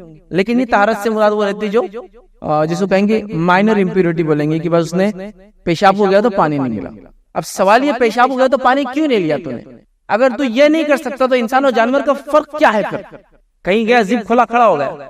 چونکہ عورتوں کا معاملہ نہیں ہے طہارت کے بہانے، ان کے دوسرے بہانے، لیکن مردوں میں اکثریت کا ہی بہانا. تو یہ کیوں کیا تو نہیں یار کر؟ نہیں بولے میں وہ جینس پہننا اتنی ٹائٹ جینس رہتی بولے اس میں نیچے بیٹھنا نہیں آتا تو مت پہن جینس. پھر فرض تھوڑی جینس پہن سکتا، یہ ضروری ہے کہ لنگی پہن کے تم سب سے اچھی چیز. دیکھو اتنا آسان رہے گا، کوئی مسئلہ ہی نہیں ہے. لنگی میں کیا مسئلہ ہے؟ بس کوشش کر کے اندر برموڈا یا انڈر ویئر پہنا کر لنگی میں بھی ایشو ہی نہیں ہے، آرام سے کوئی مسئلہ نہیں نا. دیکھو سب سے میں نماز ہے نا، طہارت اس کی بنیاد ہے. جب وہ نہیں ہو رہی تو پھر پینٹ نہیں ہو رہی، بہانا نہیں. اللہ کے پاس کچھ بھی بہانا نہیں چلے گا. یقین جانیے اس بات. جب ہماری آنکھ بند ہوں گی، وہ جس بھی عمر میں ہوں گی، کوئی جوانی میں جائیں گا، کوئی بچپن میں جائیں گا، کوئی بڑھاپے میں جائیں گا، جب آنکھ بند ہوں گی ہم سب پچھتانے والے ہیں کہ کاش یہ کر لیا ہوتا. ایسا فلیش بیک گھومیں گی پوری زندگی اور صرف پچھتاوا، کچھ نہیں ہے. اب جانے کا وقت نہیں ہے، مطلب پیچھے جانے کا وقت نہیں ہے، اب صرف آگے جانے. کچھ نہیں کر پائیں گے تو اس سے اچھا یہ پینٹ چینج کر دو جو آپ کو طہارت سے کرنے نہیں دے رہی. ان گھروں کو، ان حالات کو چینج کر دو جو طہارت خانوں میں آپ طہارت کر نہیں سکتے. ٹوائلٹ اپنے آپ کو بدل دو، اس لیے کہ طہارت ویسے بھی اہم ہے. قبر کا عذاب ان لوگوں پر ہوتا ہے جو پیشاب کے چھینٹوں سے پرہیز نہیں کرتے. اور طہارت نہیں مطلب تو نے پیشاب کے چھینٹوں سے پرہیز نہیں کیا، مطلب تو نے پیشاب کیا اٹھا اور چین لگا لیا. مطلب پیشاب ہو سکتا شرمگاہ پہ بھی لگاؤں گا، کپڑوں پہ بھی لگاؤں گا. تو پیشاب کے چھینٹوں سے نہ بچنے والے پہ قبر کے عذاب سے مار شروع ہوتی ہے اس کی. تو اللہ کے لیے طہارت کرنے والے بن جاؤ. اور اگر کسی کو واقعے میں کسی وجہ سے طہارت کرنا، مطلب پیشاب کو جانا پڑا، پانی نہیں ملا، ڈھیلوں کا استعمال کر لیں، ختم. ڈھیلے ایکویولنٹ تو طہارت ہے. جیسا کہ تیمم کرتے ہیں پانی نہیں رہا تو ہو گیا کام ختم. ڈھیلے بھی نہیں ملے تو پھر کیا کرے؟ اٹھ جائے، پھر جائے اور جا کے جب پانی ملے شرمگاہ کو دھو لے اور انڈر ویئر وغیرہ تو بدل لے. پھر ہو گیا. اس کے غسل ضروری نہیں رہتا. اس کے لیے پیشاب کرنے سے غسل نہیں ٹوٹتا، خالی پیشاب کو پانی نہیں لینے سے، پیخانے کو پانی نہیں لینے سے غسل نہیں ٹوٹتا. آپ کو خالی جا کے پھر صاف کر لینا ہے، ہو گیا کام ختم. اس میں بھی ڈھیلوں کا استعمال کر لیتا ہوگی طہارت. نہیں ملے ڈھیلے بھی، چلیے ایسا ہوا تو بس آپ کو جانا ہے، دھونا ہے، کپڑا چینج کرنا ہوگا، فریش. نہانا کوئی ضروری نہیں. اب نہانا بھی ہے، طہارت کیا ہے وہ بھی نہیں پتا، غلط فہمی بھی نہیں ہے. پھر نہانا بھی ہے تو میں تو جمعے کو نہاتا ہوں تو اب ایک ہفتہ نماز نہیں پڑھوں گا، یہ بڑا مسئلہ. تو یہ بہانے چھوڑو، طہارت وارت کی بہانے مت کرو. اللہ کے رسول نے عذاب بتایا ان لوگوں پر جو پیشاب کے چھینٹوں سے پرہیز نہیں کرتے تھے، لہٰذا یہ بہانہ چھوڑنا ہوگا. دوسرا عورتوں کا بہانہ، جو مائیں رہتی ہے، بچے رہتے ہیں، بچے پیشاب کر دیتے. چونکہ عورتوں کا ظاہر سی بات ہے کر رہے کہ پیشاب کر دے رہے، وہ سب مسائل نہیں ہیں ان کے. باہر ان کے لیے ٹوائلٹس وغیرہ کہیں ہوتے بھی نہیں کہ وہ کر لے، وہ گھر میں ہی کریں گے، طہارت خانوں میں جائیں. بچہ پیشاب کر دیتا تو بچے کا پیشاب کر لے تو کیا کرنے والا آپ کو؟ بس بچے کا پیشاب جہاں کرا پانی ڈالنا ہے اور اس کو نچوڑ لینا، ہو گیا. نہیں بچے کے پیشاب کے کپڑے دھلائے کچھ نہیں ہوتا، ہاتھ دھو لو، ہو گیا. نہیں پیشاب لگا نا، پیشاب لگا آپ کو ہاتھ دھونا ہے. اگر بچے کا پیشاب، بچے کی شرمگاہ وغیرہ کو آپ نے ہاتھ نہیں لگائے اور بچے کا پیشاب بھی آپ کے ہاتھ پہ لگ گیا تو آپ کو وضو بھی نہیں ٹوٹتا ہوگا، آپ کو صرف ہاتھ دھونا ہے جا کر. پیشاب ان چیزوں میں سے نہیں، آپ خود کریں گے تو ہو جائیں گا. پھر تو آپ کو کچھ نہیں، صرف ہاتھ دھونا ہے. شرمگاہ کو اگر ہاتھ نہیں لگا اس کے پیشاب کہانا نہیں ہے. مطلب ہمارے پاس شرعی علم کی اتنی زبردست کمی ہے کہ جس کی کوئی انتہا نہیں. بچہ پیشاب کر دیتا کیسے کریں گے؟ تو بچے کے بڑے تک نماز. اب بے نمازی ماں کو دیکھ کر وہ بچہ کیسے بڑھاؤں گا بتائیے؟ بے نمازی بنیں گے. تو عورتوں کے اپنے بہانے، مردوں کے اپنے بہانے. نیند کی وجہ سے نماز کو چھوڑنا ایک دم عام بہانہ ہے نا. نیند کی وجہ سے نیند نہیں کھلی، مجھے نیند بہت خطرناک ہے، میں سو گیا تو اٹھتا نہیں ہے، فلاں یہ نہیں ہوتا. جس دن فلائٹ رہی کیسا اٹھ کے بھاگتا، صبح 5 بجے فلائٹ ہے تو برابر 3:30 بجے اٹھ کے تیار ہو کے 4 بجے ایئرپورٹ پہنچ گیا. تو روز فجر ہو رہی ہے، جب تک وہ الارم نہیں بج رہا اندر دماغ کے اندر، وہ اینگزائٹی نہیں، وہ ڈر نہیں رہا کہ 5 ہزار کا ٹکٹ ویسٹ ہونے والا ہے، تو آخرت جانے والی، جہنم کا عذاب ملنے والا ہے. وہ اگر کلیئر رہا تو آدمی کو یہ سب چیزیں بہانے نہیں رہتے. تو میری نیند نہیں کھلتی. یہ بہانہ تو ایسا زبردست ہے. اور نئی نسلوں کو تو نیند کا ایسا غلبہ ہے کہ لوگوں کی کبھی کبھار فجر ہو جا رہی ہے، ظہر اثر چھوڑ رہی، مطلب فجر ایسی ہو رہی بالکل چونکہ رات بھر جاگنے کا ہے، اور اس کے بعد جو سو رہے تو ظہر اثر ہو کے پھر سیدھا مغرب میں مل رہے اپنا کی زمانے میں بولتے فجر جا رہی ہے، اب لوگوں کی ظہر اور اثر جا رہی ہے. تو یہ حالت ہو چکی ہے، یاد رکھیں. تو لہٰذا نیند کوئی بہانہ نہیں ہے، صرف غور کرو. نیند جو ہے اس کو اللہ کے رسول نے فرمایا یہ موت کی بہن ہے. نیند جو ہے نا موت کی بہن ہے، ٹھیک ہے. سوچو خالی ہے. اللہ نے قرآن میں فرمایا ہم لوگوں کو جب موت دیتے ہیں، مطلب جب انسان سوتا ہے ان کی روحیں ہم جمع کر لیتے ہیں اور کچھ کی طرح جمع ہی ہو جاتی ہے، مطلب واپس نہیں آتی، مطلب نیند میں مر جاتے ہیں، اور کچھ کی ہم پھر لوٹا دیتے ہیں. جب انسان سوتا ہے تو روح نکل جاتی ہے، مطلب نیند موت کی بہن اس لیے کہا جا رہا ہے. سوچو خالی اس چیز کو کہ ایک دن آپ سوئے اور آپ کے لیے اب زندگی نہیں تھی اٹھنے میں، کیسے اللہ تعالیٰ کو جواب دوں گے پھر کہ یہی نیند تھی نا جس کی وجہ سے تم نے نمازوں کو چھوڑا، آج اسی میں اللہ نے اٹھا لیا تم کو. کیا جواب دوں گے؟ فرشتے آ جائیں گے، کوڑے مارنا شروع کریں گے. لہٰذا نماز کی پابندی کرے، نیند وین کے بہانے نہ بنائے. چوتھی چیز یاد رکھیے، سستی کی وجہ سے نماز کو چھوڑنا. سستی کی وجہ سے نماز کو چھوڑنا. سستی، تم جاؤ میں آتا. بھائی 4 بجے کی جماعت ہے اثر کی، چلو تم جاؤ میں آتا. بھائی 4:30 کا ٹائم ہو گیا نماز، تم جاؤ میں آتا. بھی ہے نا 5:15 والی، 5:15 ٹائم ہو گیا اذان ہوگی، چلو نماز تم جاؤ میں آتا. 5:30 کی ہے نا یہ بات. ابھی 5:30 کا ٹائم ہو گیا، 5:45 ہونے آ گئے، تم جاؤ میں آتا. ابھی 5:45 کی ملتے نا. ارے 5:45 ہو گیا، نماز کا میں پڑھ لیتا. اب یہاں ٹائم ہو گیا مغرب سے تھوڑا قریب ہے، اس کے بعد مغرب کا وقت شروع ہو گیا. گیس. اب یہ فرض سمجھ لو آپ، نماز جو چھوٹ جاتی ہے اور نماز جو چھوڑی جاتی ہے اس کا فرض سمجھ لو. نماز جو چھوٹ جاتی ہے اس کی قضا ہے. اس کی قضا ہو سکتی جب آدمی توبہ کر لے یا اس کو سمجھ میں آ جائے. جیسا سو گیا تھا، غلطی غفلت میں سو گیا تھا، بے ہوش ہو گیا تھا، آپریشن تک لمبا 24 گھنٹے کا جس میں اس کو ہوش نہیں آیا، ایکسیڈنٹ ہو گیا، کوما میں چلا گیا. تو یہ چاہتا تھا پڑھنا لیکن چھوٹ گئی اسے، تو چھوڑ دی جائے. مطلب جو انسان سے چھوٹ جاتی ہے مطلب خطاً غلطی سے، تو اس کی قضا ہوتی ہے. اور آپ کو جو نماز آپ جان بوجھ کے چھوڑتے ہیں، علماء لکھتے ہیں اس کی قضا کبھی نہیں ہے. پھر چونکہ ایک مومن ہونے کے باوجود آپ نے جان بوجھ کر چھوڑا اس کو، اس کی قضا نہیں ہے. اور یہ بات یاد رکھ لو، اگر 2 رکعت نماز کی سمجھو فجر کی اگر آپ نے چھوڑا بنا وجہ کے، چھوڑا آپ نے، چھوٹی نہیں چھوڑا، تو یاد رکھ لو پوری زندگی بھی اللہ کے سامنے سجدہ ریز رہوں گے. اس 2 رکعت کے برابر یہ نماز نہیں ہو سکتی. ایک روزہ اگر آپ نے چھوڑا خواہ کے رمضان کا، اگر پوری زندگی بھی روزہ رکھیں گے نا، اس ایک روزے کی برابری نہیں ہوتی. تو لہٰذا سستی کی وجہ سے چھوڑ رہے. چھوٹ جانے والی نماز کی قضا ہے، چھوڑ دینے والی نماز کی قضا بھی نہیں. مطلب اگر توبہ بھی کروں گے نا، ریپیٹیشن کا چانس نہیں ہے اس. کتنی بری بات ہے، یاد رکھیے کہ ہم جان بوجھ کے چھوڑ رہے نماز، چھوٹی رہی چھوڑ دے رہے. چھوٹنے میں غفلت ہو سکتی. میں ٹریول کر رہا فلائٹ میں، مجھے نہیں پتا تھا کہ یہ زمین پہ پہنچنے تک ٹائم ختم ہو جائے گا. فلائٹ الٹی چل رہی تھی، جدھر کی طرف اندھیرا تھا، مطلب رات کی طرف چل. نہیں ہوتا ایسا، ہوتا ہے کبھی کبھی ایسا ہوتا ہے کہ ٹائم 12 گھنٹے کم ہو جاتا ہے. آپ اڑے تھے ادھر سے الٹا آدھے ڈیڑھ پیچھے چل جاتے آپ. ہوتا ہے ایسا، تو آپ سمجھ میں نہیں آتا، اندازہ نہیں سمجھتا کبھی. ٹھیک سمجھ، غفلت، بے ہوش ہو گئے تھے، غفلت، سویا الارم لگا کے نہیں اٹھ سکی، غفلت، تو پھر اس کی ہو جاتی خطا. جب اٹھو جب پڑھ لو. لیکن جان بوجھ کے چھوڑا آپ نے، جان دو بعد میں دیکھیں گے گئی نماز. اب کیسے اس کی تلافی کروں گے؟ صرف سوائے توبہ کے کوئی راستہ نہیں ہے. بڑی سخت بات ہے. لہٰذا سستی کی وجہ سے نماز کبھی مت چھوڑو. بعد میں پڑھ لوں گا، ایک ساتھ پڑھ لوں گا، قضائے عمری کر لوں گا. قضائے عمری جیسی کوئی نماز نہیں ہوتی. میری بات کو کان کھول کر سن لو، غور سے سن لو. یہ جتنے بھی قضائے عمری کی نماز شروع کی نہیں، بدعت، یہ بہت سخت چیز ہے. قضائے عمری نام کی کوئی نماز نہیں، جیسے قضائے عمری نام کا کوئی روزہ نہیں ہے. ایسا کوئی روزہ ہے کہ ایک دن رکھ لے تو پورے رمضان کے روزے کور ہو جاتے؟ نہیں ہے نا. قضائے عمری والی زکات ہے کہ کوئی پوری زندگی زکات مت دو، ایک بار زکات دو پوری زندگی کی زکات ہو جائیں گے؟ نہیں ہے نا. تو قضائے عمری کی نماز بھی نہیں رہتی. پھر جب زکات نہیں ہے، روزہ نہیں ہے، تو یہ بھی نہیں ہے. لیکن بنا لیا، ٹھیک ہے. تو لہٰذا بعد میں پڑھ لوں گا. بعد میں نہیں ہوتی تبھی پڑھنا، یاد رکھیے. اسی طرح جو ہے کل سے پڑھنا چالو کریں گے انشاءاللہ. اگلے جمعہ سے پڑھنا چالو کریں گے انشاءاللہ. ابھی اگلے رمضان سے دیکھو کیسا پکا مومن بن جاؤں گا انشاءاللہ. اور ایک محاورہ ہے، کل کبھی نہیں آتا. آتا ہے کہ کل نہیں، چونکہ کل جب آتا ہے وہ آج ہو جاتا ہے، پھر کل باقی رہتا ہے. کل کبھی نہیں آتا. اللہ کے ابھی کرو، اس لیے کہ مجھے اور آپ کو پتا نہیں کل میں زندہ رہوں گا یہ نہیں رہوں گا. کم از کم تائب رہوں گا، توبہ کے ساتھ رہوں گا، تو کم از کم پکڑ سے بچ جاؤں گا. اگر موت آ جائے گی، اللہ میں نے ارادہ کر لیا. اور موت کا مطلب جس کو کہتے ہیں نا، ایسا معاملہ ہے، موت کا نہیں کہوں گا، الٹے الفاظ کہوں گا، زندگی کا ایسا معاملہ ہے کہ کب چھوڑ کے چلے جائے کچھ پتا نہیں. تو زندگی کا بھروسہ نہیں، موت کا بھروسہ ہے ہی، کبھی نہ کبھی آئیں گے. تو زندگی کا بھروسہ نہیں کب ساتھ چھوڑ کے جائیں گے. تو لہٰذا آپ کس بھرم پہ بول رہے کہ کل، اگلا جمعہ، اگلا رمضان، آج اور ابھی. اب کون سی نماز کا وقت ہے؟ یہ عشاء کا ہے. ابھی سے شروع. اب نمازی یہاں سے بن گیا ہوا، اب نماز نہیں چھوٹیں گے یہاں سے. تو لائف لانگ نماز کا معاملہ کیسا ہونا چاہیے معلوم آپ کو؟ جیسا کوئی انسان آپ کے پاس ملنے آیا تو آپ سے یہ سب پوچھتے ہوں گے، بچے کیسے ہیں، گھر والے کیسے ہیں، صحت کیسی ہے، دھندا کیسا، بزنس کیسا، سب پوچھتے ہوں گے. کیا کوئی یہ پوچھتا سانس لیتے کہ تم روز؟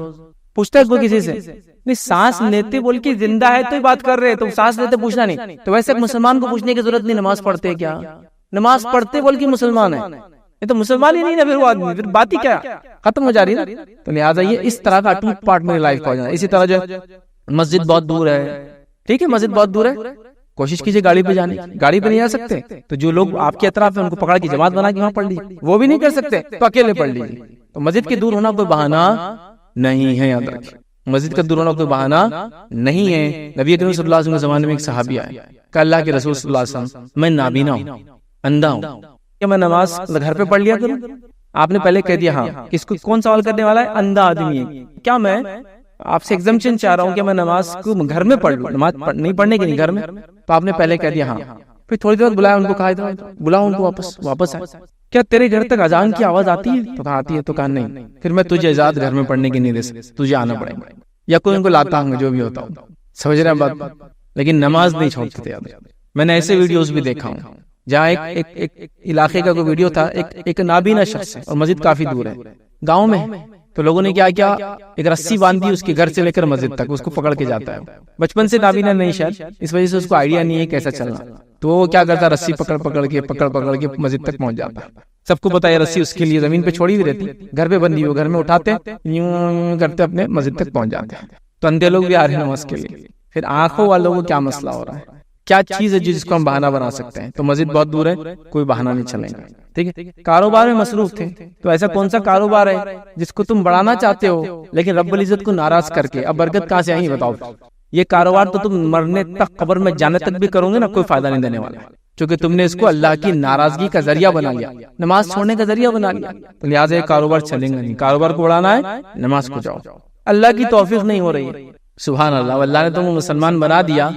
اس کے بعد اگر کوئی یہ کہ اللہ کی توفیق نہیں ہو رہی، تو پھر یاد رکھیے اللہ کی توفیق اس لیے نہیں ہو رہی کہ اللہ نے تو حکم دے دیا، اپنے طرف سے عمل نہیں ہو رہا اور اللہ کی توفیق کو بہانہ بنایا جا رہا ہے. سمجھ رہے آپ؟ مطلب اللہ نے کہہ دیا 5 وقت نماز پڑھو، اب ہمارا کام کیا؟ عمل کرنا. عمل نہیں کر کے کیا بولے؟ اللہ کی توفیق نہیں. تو یہ بہانہ ہے ہمارے، یاد رکھیں. اسی طرح جو ہے نماز میں کیا پڑھتے مجھے نہیں آتا اس لیے میں نماز نہیں پڑھتا ہوں. تو سیکھو. پھر بہت سے لوگ بہانہ دیتے ہیں نماز میں کیا پڑھتے مجھے نہیں آتا، تو میں کیا کروں؟ سیکھو. پھر جہالت کا علاج علم ہے. یہ تھوڑی ہے کہ میں نماز پڑھنا چھوڑ دوں گا. نماز کے لیے سیکھو. پھر سیکھنے میں کیا کوئی شرم ہے؟ کچھ بھی شرم نہیں ہے، کسی عمر میں شرط نہیں ہے. کوئی عمر سیکھنے کے لیے زیادہ نہیں ہوتی ہے. بس آج ہم کو بتائیں تھا نماز میں کیا ہے، بس آج سے میں سیکھنا چالو کر دوں گا. ٹھیک ہے، اور کوشش کریں گے تو اللہ تعالیٰ ساری مدد کریں گا. جب تک نہیں آتی تو مردوں کو تو یہ سب سے بڑا فائدہ ہے، جب نہیں بھی آتی اگر امام کے پیچھے کھڑے ہو جاؤ، امام پڑھ رہا ہے وہ آپ کے لیے کافی ہو جا رہا ہے. سیکھتے بھی رہو، نہیں وہ سیکھنا بھی ہے لیکن بہت آسان ہے.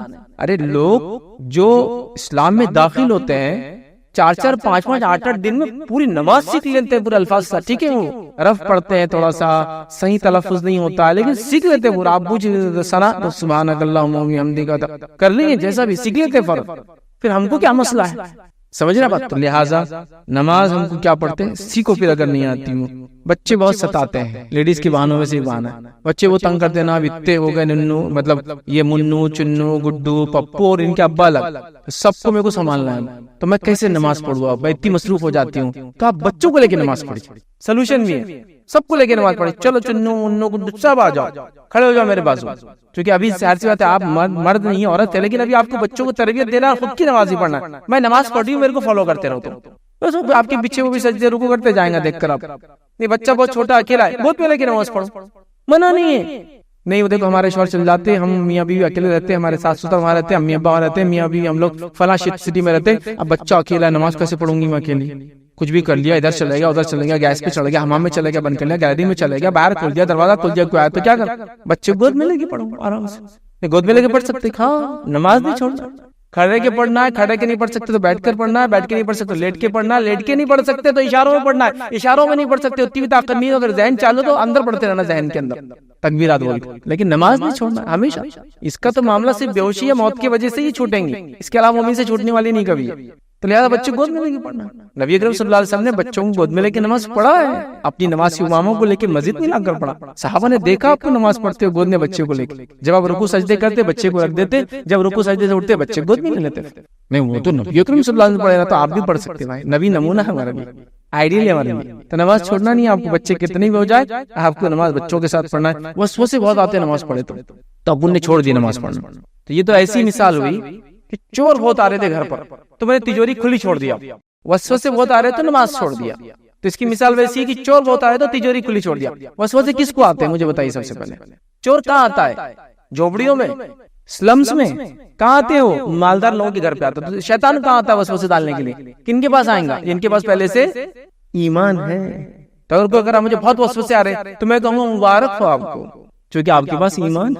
اس لیے تو شیطان آ رہا اور کیا ڈال رہا؟ وساوس ڈال رہا. نہیں بہت گندے گندے آتے، کوئی بات نہیں، کتنے بھی گندے آنے، کتنے بھی گندے. نبی اکرم صلی اللہ علیہ وسلم کی موجودگی میں ایک صحابیہ کا اللہ کے رسول مجھے وسوسے آتے ہیں اتنے گندے آتے ہیں کہ بیان کرنے سے پہلے میں چاہتا ہوں کہ میں جل کر کوئلہ بن جاؤں، لیکن میں بیان نہیں کر سکتا اس کو. تو آپ نے کیا فرمایا؟ شیطان تجھے صرف یہاں تک ہی نقصان پہنچا سکا ہے. تو وسوسے کا آنا ایمان نہیں ہے، لیکن وسوسے کا آنا ایمان کی دلیل ہے کہ آپ کا ایمان ہے، اس لیے وہ آ رہا ہے. اللہ کا شیطان صرف یہاں تک تجھے نقصان پہنچا سکا ہے، مطلب صرف وسوسوں تک، اس کے آگے نہیں بڑھ سکتا تجھ سے. مطلب نماز تو اپنا کنٹینیو کر، اللہ کے بعد وسوسے آنے دے، تو اپنا کام کرتے رہے.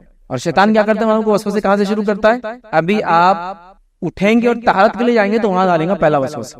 طہارت کو بیٹھ کے اٹھے، ہوا خارج ہوئی، پھر وضو شروع کرتا ہوں میں. چلو طہارت کو بیٹھ کے اٹھے، پیشاب کے چھینٹے نکلے ہوں گے، پھر ڈالا پانی بیٹھ کر، پھر یہاں سے شروع کرتا ہے. فرسٹ آپ وضو کر کے نکلے، ارے ہوا نکل گئی، پھر کر لیتا ہے ایک بار وضو. یہ ڈالا ہے، مطلب پہلے کریں گے طہارت میں، دوسرا کریں گے وضو میں.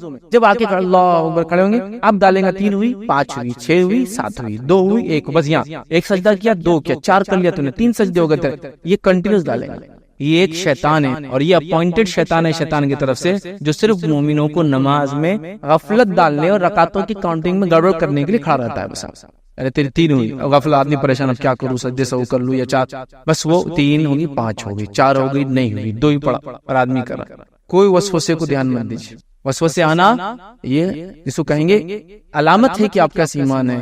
تو وسوسے آ رہے بلکہ نماز مت چھوڑو، زیادہ پڑھو بولے تو یہ نہیں کہ 4 رکعت والی نماز کو 8 رکعت، معنی یہ ہے کہ پڑھتے رہو نمازوں. تو وسوسے آنا یہ بہانہ مت بناؤ. آئیے جو ہے تیسری چیز جس عبادت میں ہم جو ہے بہانے بناتے وہ ہے روزہ. روزہ یاد رکھیے، رمضان کے روزے ہم پر فرض ہے. دیکھیے ہر فرض کا نفل بھی ہے، یاد رکھیں. نماز کا نفل ہے، روزے کا اس میں ہم نہیں دیکھ رہے ہیں، صرف فرائض کی بات کریں. تو روزہ یاد رکھیے یہ عبادت ہے جو کہ ایک مہینہ جو کہ 29 یا 30 دن ہوتے ہیں چاند کے اعتبار سے، رمضان کے ہم پر فرض کیے گئے. یاد رکھیے جو اس کو رکھیں گا اللہ کے پاس ایک مخصوص مقام، مرتبہ، درجہ اور بدلہ پائیں گا. جو نہیں ادب کریں گا وہ جہنم رسید ہوں گا. یاد رکھیے جہنم کیا، یہ ہر فریضہ چھوڑنے والا جہنم میں جانے والا. توحید کو چھوڑنے والا ہمیشہ کے لیے، باقی چھوڑنے والا جل کر سزا بھگت کر کبھی نہ کبھی انشاءاللہ آئیں گے توحید پر. توحید کو چھوڑنے والا ہمیشہ کے لیے، باقی چھوڑنے والے بھی جہنم میں جانے والے. ٹھیک ہے، تو لہٰذا روزہ یاد رکھیے یہ اسلام کی بنیادوں میں سے ایک بنیاد ہے، جو اللہ کے رسول صلی اللہ علیہ وسلم کی معروف حدیث ہے کہ اسلام کی بنیاد یہ 5 چیز پر ہے کہ شہادت دو کہ اللہ کے سوا کوئی معبود نہیں، نبی کریم صلی اللہ علیہ وسلم اس کے رسول ہے، اور نماز قائم کرو، زکات دو، اور اللہ کے گھر کا حج کرو، اور رمضان کے روزے رکھو، جو کہ بڑی مشہور حدیث ہے جو عبداللہ ابن عمر رضی اللہ عنہما کی. یاد رکھیے لہٰذا اسلام کی بنیادوں میں سے ایک بنیاد ہے روزہ. اب روزہ چھوڑنے کے ہمارے کیا بہانے یاد رکھیے جو ہم لوگ دیتے ہیں. یاد رکھیے روزے کی معاملہ یاد رکھیے، خود کو ہم کمزور سمجھ کے روزہ نہیں رکھتے لوگ، سیلف ڈکلیئرڈ کمزور لوگ. میں ویک ہوں، بہت بچہ بہت ویک، بچی تو اتنی کمزور ہے کہ ہمارے خاندان میں سب کی شادی کے بعد ہی روزے رکھتے بچیاں. کئی فیملیز کا ٹرینڈ ہے بچیاں گھر میں روزہ نہیں رکھتی ان کے، کیونکہ وہ کمزور رہتی، بہت ایکسٹراڈنری کمزور. آپ کو اگر میں جینیٹیکلی بتاؤں نا تو میل جینڈر کے مقابلے میں فیمیل جینڈر مرد کے مقابلے میں کئی گنا زیادہ مضبوط ہے. معلوم کئی گنا. سائنس کہتی ہے پیدائش کے بعد جو بچے 1000 پیدا ہوتے ہیں، سمجھو لڑکے اور 1000 لڑکیاں پیدا ہوتی ہے، بچے اور بچے، لڑکے اور لڑکیاں پیدائش کے اعتبار سے سملر پیدا ہوتے ہیں، مطلب برابر پیدا ہوتے ہیں. لیکن اس کے باوجود بھی لڑکیاں زیادہ بچتی ہیں کیونکہ ان کا امیونٹی زیادہ ہوتی ہے. اور پوسٹ نیٹل پیریڈ پیدائش کے بعد کے جو 28 دن ہوتے ہیں اس میں لڑکے زیادہ مرتے ہیں لڑکیوں کے مقابلے میں. میل چائلڈ جو ہے نا وہ امیون نہیں ہوتا اتنا، جلدی بیماریاں لگتی ہو جاتا ہے. کئی لوگوں کو دیکھا گیا، مطلب کئی میں نے دیکھا واقعہ کہ ڈاکٹر سے میں نے سنا بھی بات یاد آ کہ بچہ پیدا ہوا، کافی ماں بیمار تھی، اس کو وائرل انفیکشن فلا تھا، تو پوچھتے فیمیل اور میل چائلڈ کیا ہے. اگر فیمیل بولے تو بولتے ہیں ہو جائیں گے، مطلب نان مسلم ہے تو ہو جائیں گے، بولتے مجھے انشاءاللہ سروائیو کر جائیں گے. میل ہوں گا تو سروائیو نہیں کر پائیں گے، کیونکہ فیمیل کو اللہ تعالیٰ نے اتنی امیونٹی دی ہے، قدرتی طور سے اللہ نے اس کو مضبوط بنایا. آپ سوچئے یہ اللہ کی طرف کا نظام. اور ہمارا سسٹم کیا ہے، نہیں بچی بہت نازک رہتی. کیا بیسس پہ نازک بول رہے؟ وزن دیکھو نا کتنا کم. وزن سے کوئی نازک ہوتا ہے کہ بہت موٹا آدمی تو کیا بہت زیادہ طاقت کروں گا؟ ضروری نہیں. بہت دبلا کچھ بھی نہیں ہے. تو لہٰذا سیلف ڈکلیئرڈ کمزوریاں بڑا مسئلہ ہے امت نہیں. اب دیکھو نا اتنا دبلا ہے، کیا روزے رکھیں گے؟ اب دبلا ہے تو اور اچھا ہے، رکھا روزے، اس کو صحت مل جائیں گی انشاءاللہ اس کی وجہ سے. روزوں کے اتنے انگنت فائدے میں آپ کو بتا بھی نہیں سکتا ہوں. آپ روزے رکھیں تو صحیح کمزوری دور ہو جائیں گی انشاءاللہ. انگنت فائدے، انگنت. مطلب اب لوگ آن لائن چیلنجز رکھ رہے ہیں. میں ایک امریکن ڈاکٹر کو جانتا ہوں، بہت مشہور شخصیت ہے، اور وہ آدمی ہر سال اپنے فالوورز کو، جس کے فالوور میں 13-14 ملین ہے اس کے، ہر سال چیلنج رکھتے ہیں وہ لوگ کہ میرے ساتھ کتنے لوگ ایک مہینے کے روزے رکھیں گے. 30 days فاسٹنگ رکھتے ہو، 14 hours کی فاسٹنگ، 14 گھنٹے روزہ رکھتے ہیں وہ لوگ. ہر روز، اور اس کے ساتھ سب لوگوں کو کہتے آج میرا اتنا ہوا، پھر وہ اور بھی دیتا کسی ایک نان مسلم ڈاکٹر 14 آورس کی فاسٹنگ رکھتا تھا. اس کا بولنا یہ کہ 14 آورس کی جو واٹر لیس فاسٹنگ ہوتی ہے جس میں کچھ بھی پیور کھایا نہیں جاتا ہے، ڈرائی فاسٹنگ بولتے ہیں اس کو. ہم لوگ جو کرتے ہیں مسلمس، اس میں کچھ کھاتے پیتے نہیں، دیگر لوگوں کے پاس کھانا پینا کچھ چیزیں الاؤڈ ہوتی ہیں، بس کچھ نہیں ہوتا. تو ان کا یہ ماننا ہے سائنٹیفکلی کہ جب ڈرائی فاسٹنگ انسان کرتا ہے اور 14 آورس بھوکا ہوتا ہے، اس کے باڈی کے سیل اپنے باڈی کو کھانا شروع کر دیتے ہیں، جس کی وجہ سے کئی بیماریاں وغیرہ خود ختم ہو جاتی ہے جو ڈیولپ ہو جاتی ہے انڈیوس میں، فیٹس برن ہو جاتے ہیں اور باڈی اپنے ہی سیلز کو ختم کرتی ہے، جس کی وجہ سے کئی بیماریاں ختم ہو جاتی ہیں. تو اللہ نے آپ کو تو بائی ڈیفالٹ دے دیا ایک سال جو بھی کرنا ہے کرو، مہینے کے روزہ رکھو اور اپنے آپ کو فریش بنا. تو سیلف ڈکلیئرڈ کمزوری کو چھوڑیے، بچی کمزور ہے، بچہ کمزور ہے، چھوڑیے اس کو. ہاں ڈاکٹر واقعی میں ڈکلیئر کر رہا ہے اس کی بیماری کی وجہ سے یہ کمزور ہے، اس کو شوگر ہے، اس کے سے روزہ نہیں رکھ سکتا، اس کو فلاں مسئلہ نہیں رکھ سکتا، اس کو یہ بیماری ہے، وہ ایک الگ بات ہے. لیکن یہ ہماری جو ڈکلیئر ہے نا، ویٹ کے حساب سے، شکل صورت کے حساب سے، خاندان کے حساب سے اتنا کمزور ہے نا، دیکھو اس کا بڑا بھائی اچھا ہے، یہ سب بیکار کی باتیں. یاد رکھیے خود کو کمزور سمجھ کے روزہ نہیں رکھنا، یہ غلط بات ہے. دوسری چیز یاد رکھیے، بیماری کے بہانے، بیماری کے بہانے کیا ہے؟ چھینک آ گئی، ارے چھینک آ گئی تو روزہ مت رکھو بیٹا. بڑے خود بول رہے لیکن صرف چھینک ہے نا، چھینک اب زکام آنے والا ہے، تو زکام بولے تو بہت بڑی بیماری ہے، اب روزہ چھوڑنا ہے. ٹھیک ہے، ابا کا حال بھی ہو، ایک چھینک آ گئی تو نماز کھائے پہ پوری، ایک چھینک آئے تو ان کو بھی روزہ نہیں رکھنا ہے کل کا، چھینک سے روزہ نہیں رکھنا. رمضان کی بات پھر رکھنا ہے، دیکھیں روزوں کی تو خزاں ہے نماز میں، پھر رمضان کی بات ہوتے ہیں کبھی بہت مشکل ہوتا ہے رکھنا. تو لہٰذا بیماری کو بہانہ مت. صحابہ صحابیات کا شوق دیکھیے روزے کے لیے کہ اللہ کے رسول صلی اللہ علیہ وسلم کے ساتھ ہے، جنگ میں ہے اور روزہ رکھنا چاہتے ہیں. نبی اکرم صلی اللہ علیہ وسلم کہہ رہے توڑ دو، اس لیے کہ تم کو طاقت کی ضرورت ہے. ابھی اگر طاقت نہیں ہوں گی تو تم لڑ نہیں سکوں گے تو دشمن حاوی آ جائیں گا. تو توڑایا جا رہا ہے اور وہ شوق سے رکھنا چاہ رہے ہیں. یہ حال تھا. تو لہٰذا بیماری کو بہانہ مت بنائیے، یاد رکھیے. اس لیے کہ ہاں ویسی بیماری جو جان کا خطرہ لاتی ہے، ویسی بیماری جس سے آپ نے جسم کا نقصان کر سکتے ہیں، ٹھیک ہے مت رکھو، پھر اس کے بعد رکھو رمضان کے. لیکن بہانہ، سر دکھ رہا نماز غائب، سر دکھ رہا روزے غائب نہیں. سر دکھنے سے کچھ نہیں ہوتا، آپ علاج کیجئے اس کا، وہ دکھتا ہے کبھی شام میں ٹھیک ہو جائیں گے. روزے مت چھوڑیے. تیسرا بہانہ یاد رکھیے، ہم بہت محنت مشقت کرتے تو روزہ نہیں ہوتا ہم سے. ٹھیک ہے، آپ محنت مشقت کرتے ہیں نا، رمضان میں تھوڑی کم کیجیے، روزہ مت چھوڑیے، تھوڑی کم کیجیے. کام ہی یار اتنا ہے، پھر عید کیسے منائیں گے؟ عید منانا ضروری نہیں، رمضان کے روزے رکھنا ضروری ہے. عید منانا کوئی ضروری نہیں، چونکہ عید کے لیے پیسے چاہیے نا، تو اس کے لیے آپ رمضان کے روزے چھوڑے نہیں ہو سکتا. کام کم کیجیے. ایک مہینے کے لیے اگر کچھ لوگ واقعی میں کام ہیوی ہے لیکن جاب بھی ایسی کہ پروفائل بہت اچھا ہے اور چھوڑ سکتے تو چھٹی لے لیجیے ایک مہینہ. کچھ لوگ ہوتے ہیں جیسے ڈرلنگ میں کام کر رہے ہیں، سمجھ رہے آپ، سمندروں میں زمینوں پہ کام کر رہے ہیں، سیلری بھی بہت ہائی ہوتی ہے ان کی، چھٹی بھی لے سکتے ایک مہینے کی. پھر وہ مسئلہ نہیں ہوتا ہے ایک مہینہ نہیں آؤں گا، کام ہیوی ہوتا ہے، رمضان کر کے آؤں گا، چونکہ وہ غریب آدمی نہیں کر سکتا. یہ تو میں گزارش کروں گا جو مالدار لوگ ہیں، جیسا کہ میں سیٹ ہوں، میرے پاس 4 نوکر کام کرتے ہیں، بہت ہیوی کام کرتے ہیں، ابھی رمضان ہے، تو میں اپنے طرف سے کیا کروں گا، تھوڑی ڈیل دوں گا کہ دیکھو 4 گھنٹے صبح کر لیا کرو، دوپہر سے مت کرو کام. لیکن سیلری کم نہیں کروں گا، اس لیے کہ پھر زیادہ سیلری کے لیے وہ کیا کہ روزہ چھوڑ دیں گے. ٹھیک ہے، رسک کمائیں گے نہیں تو کیسا ہوگا. تو میں بھی تھوڑی ڈیل دینے کی کوشش کروں گا، جو ہر چیز کی لمیٹیشن سے حدود ہے، یاد رکھیں. میں کوشش کروں گا کہ یہ کروں. میں ایک بہت ہیوی لیبر ہوں اور میں لیبر کام کے روزہ نہیں رکھ سکتا، انکم میری کچھ نہیں ہے. میرا بھائی مالدار ہے، وہ بولیں گا دیکھ میرے بھائی تو ایک مہینہ مت جا، میں کچھ تیرا کرتا ہوں انتظام، روزے رکھ لے کے. یہ بھی ہو سکتا ہے. تو میں خود بھی کچھ کروں گا، ریلیف لوں گا، کوئی اور بھی ریلیف دے. جہاں حکومتیں ہوتی ہے، حکومتیں سے پابندی لگاتی ہے، یاد رکھیے، لمیٹیشن لگاتی ہے کہ کون سا کام لیا جائے گا روزے میں، نہیں لیا جائے گا. حکومتیں پھر کمپنیز کو فورس کرتی ہے کہ تم تنخواہ دیتے رہو، یہ کام نہیں بھی کریں گا. یہ سب ہوتا ہے، بات چونکہ ویسا سسٹم نہیں ہے، لہٰذا میں گزارش کروں گا کہ ہیوی کام ہے، میں سمجھ رہا ہوں، لیکن خامخواہ کی ایک تو خامخواہ کی مشقت لیجیے مت، روزے مت چھوڑیے. لیکن اگر ہے تو کچھ نہ کچھ سولوشن نکالیے. روزہ لیکن چھوڑا نہیں جا سکتا. اسی طرح روزے چھوڑنے کے بہانے بھوک برداشت نہیں ہوتی.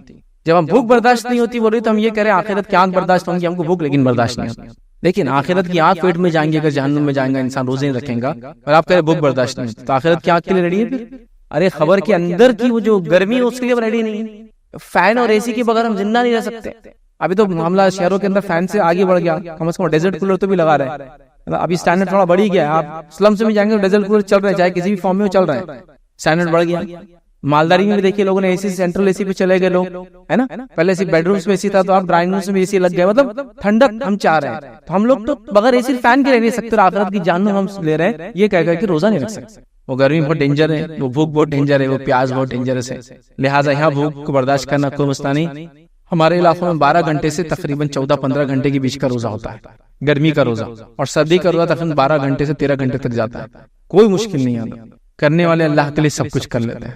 کوشش کیجیے بس آپ, ٹھیک ہے. تو بھوک برداشت نہیں ہوتی, کیجیے برداشت, چونکہ آخرت کے آنکھ کے مقابلے میں کچھ بھی نہیں ہے. اور بھوک جب برداشت کریں گے آپ روزے میں تو احساس بھی تو ہوں گا نا بھوک یہ لوگ کیسے جیتے ہیں, وہ کیا ہوتی ہے, یاد رکھیے یہ بھی سمجھ میں آئے. اسی طرح جو ایک اور بہانہ ہے, گرمی برداشت نہیں ہوتی, خاص طور سے ہمارے علاقوں میں ٹیمپریچر تھوڑا سا ہاٹ ہوتا ہے, اور ابھی تو روزے تقریباً گرمی میں چل رہے ہیں, تو گرمی برداشت نہیں ہوتی, تو کر لیجیے تھوڑی سی گرمی برداشت.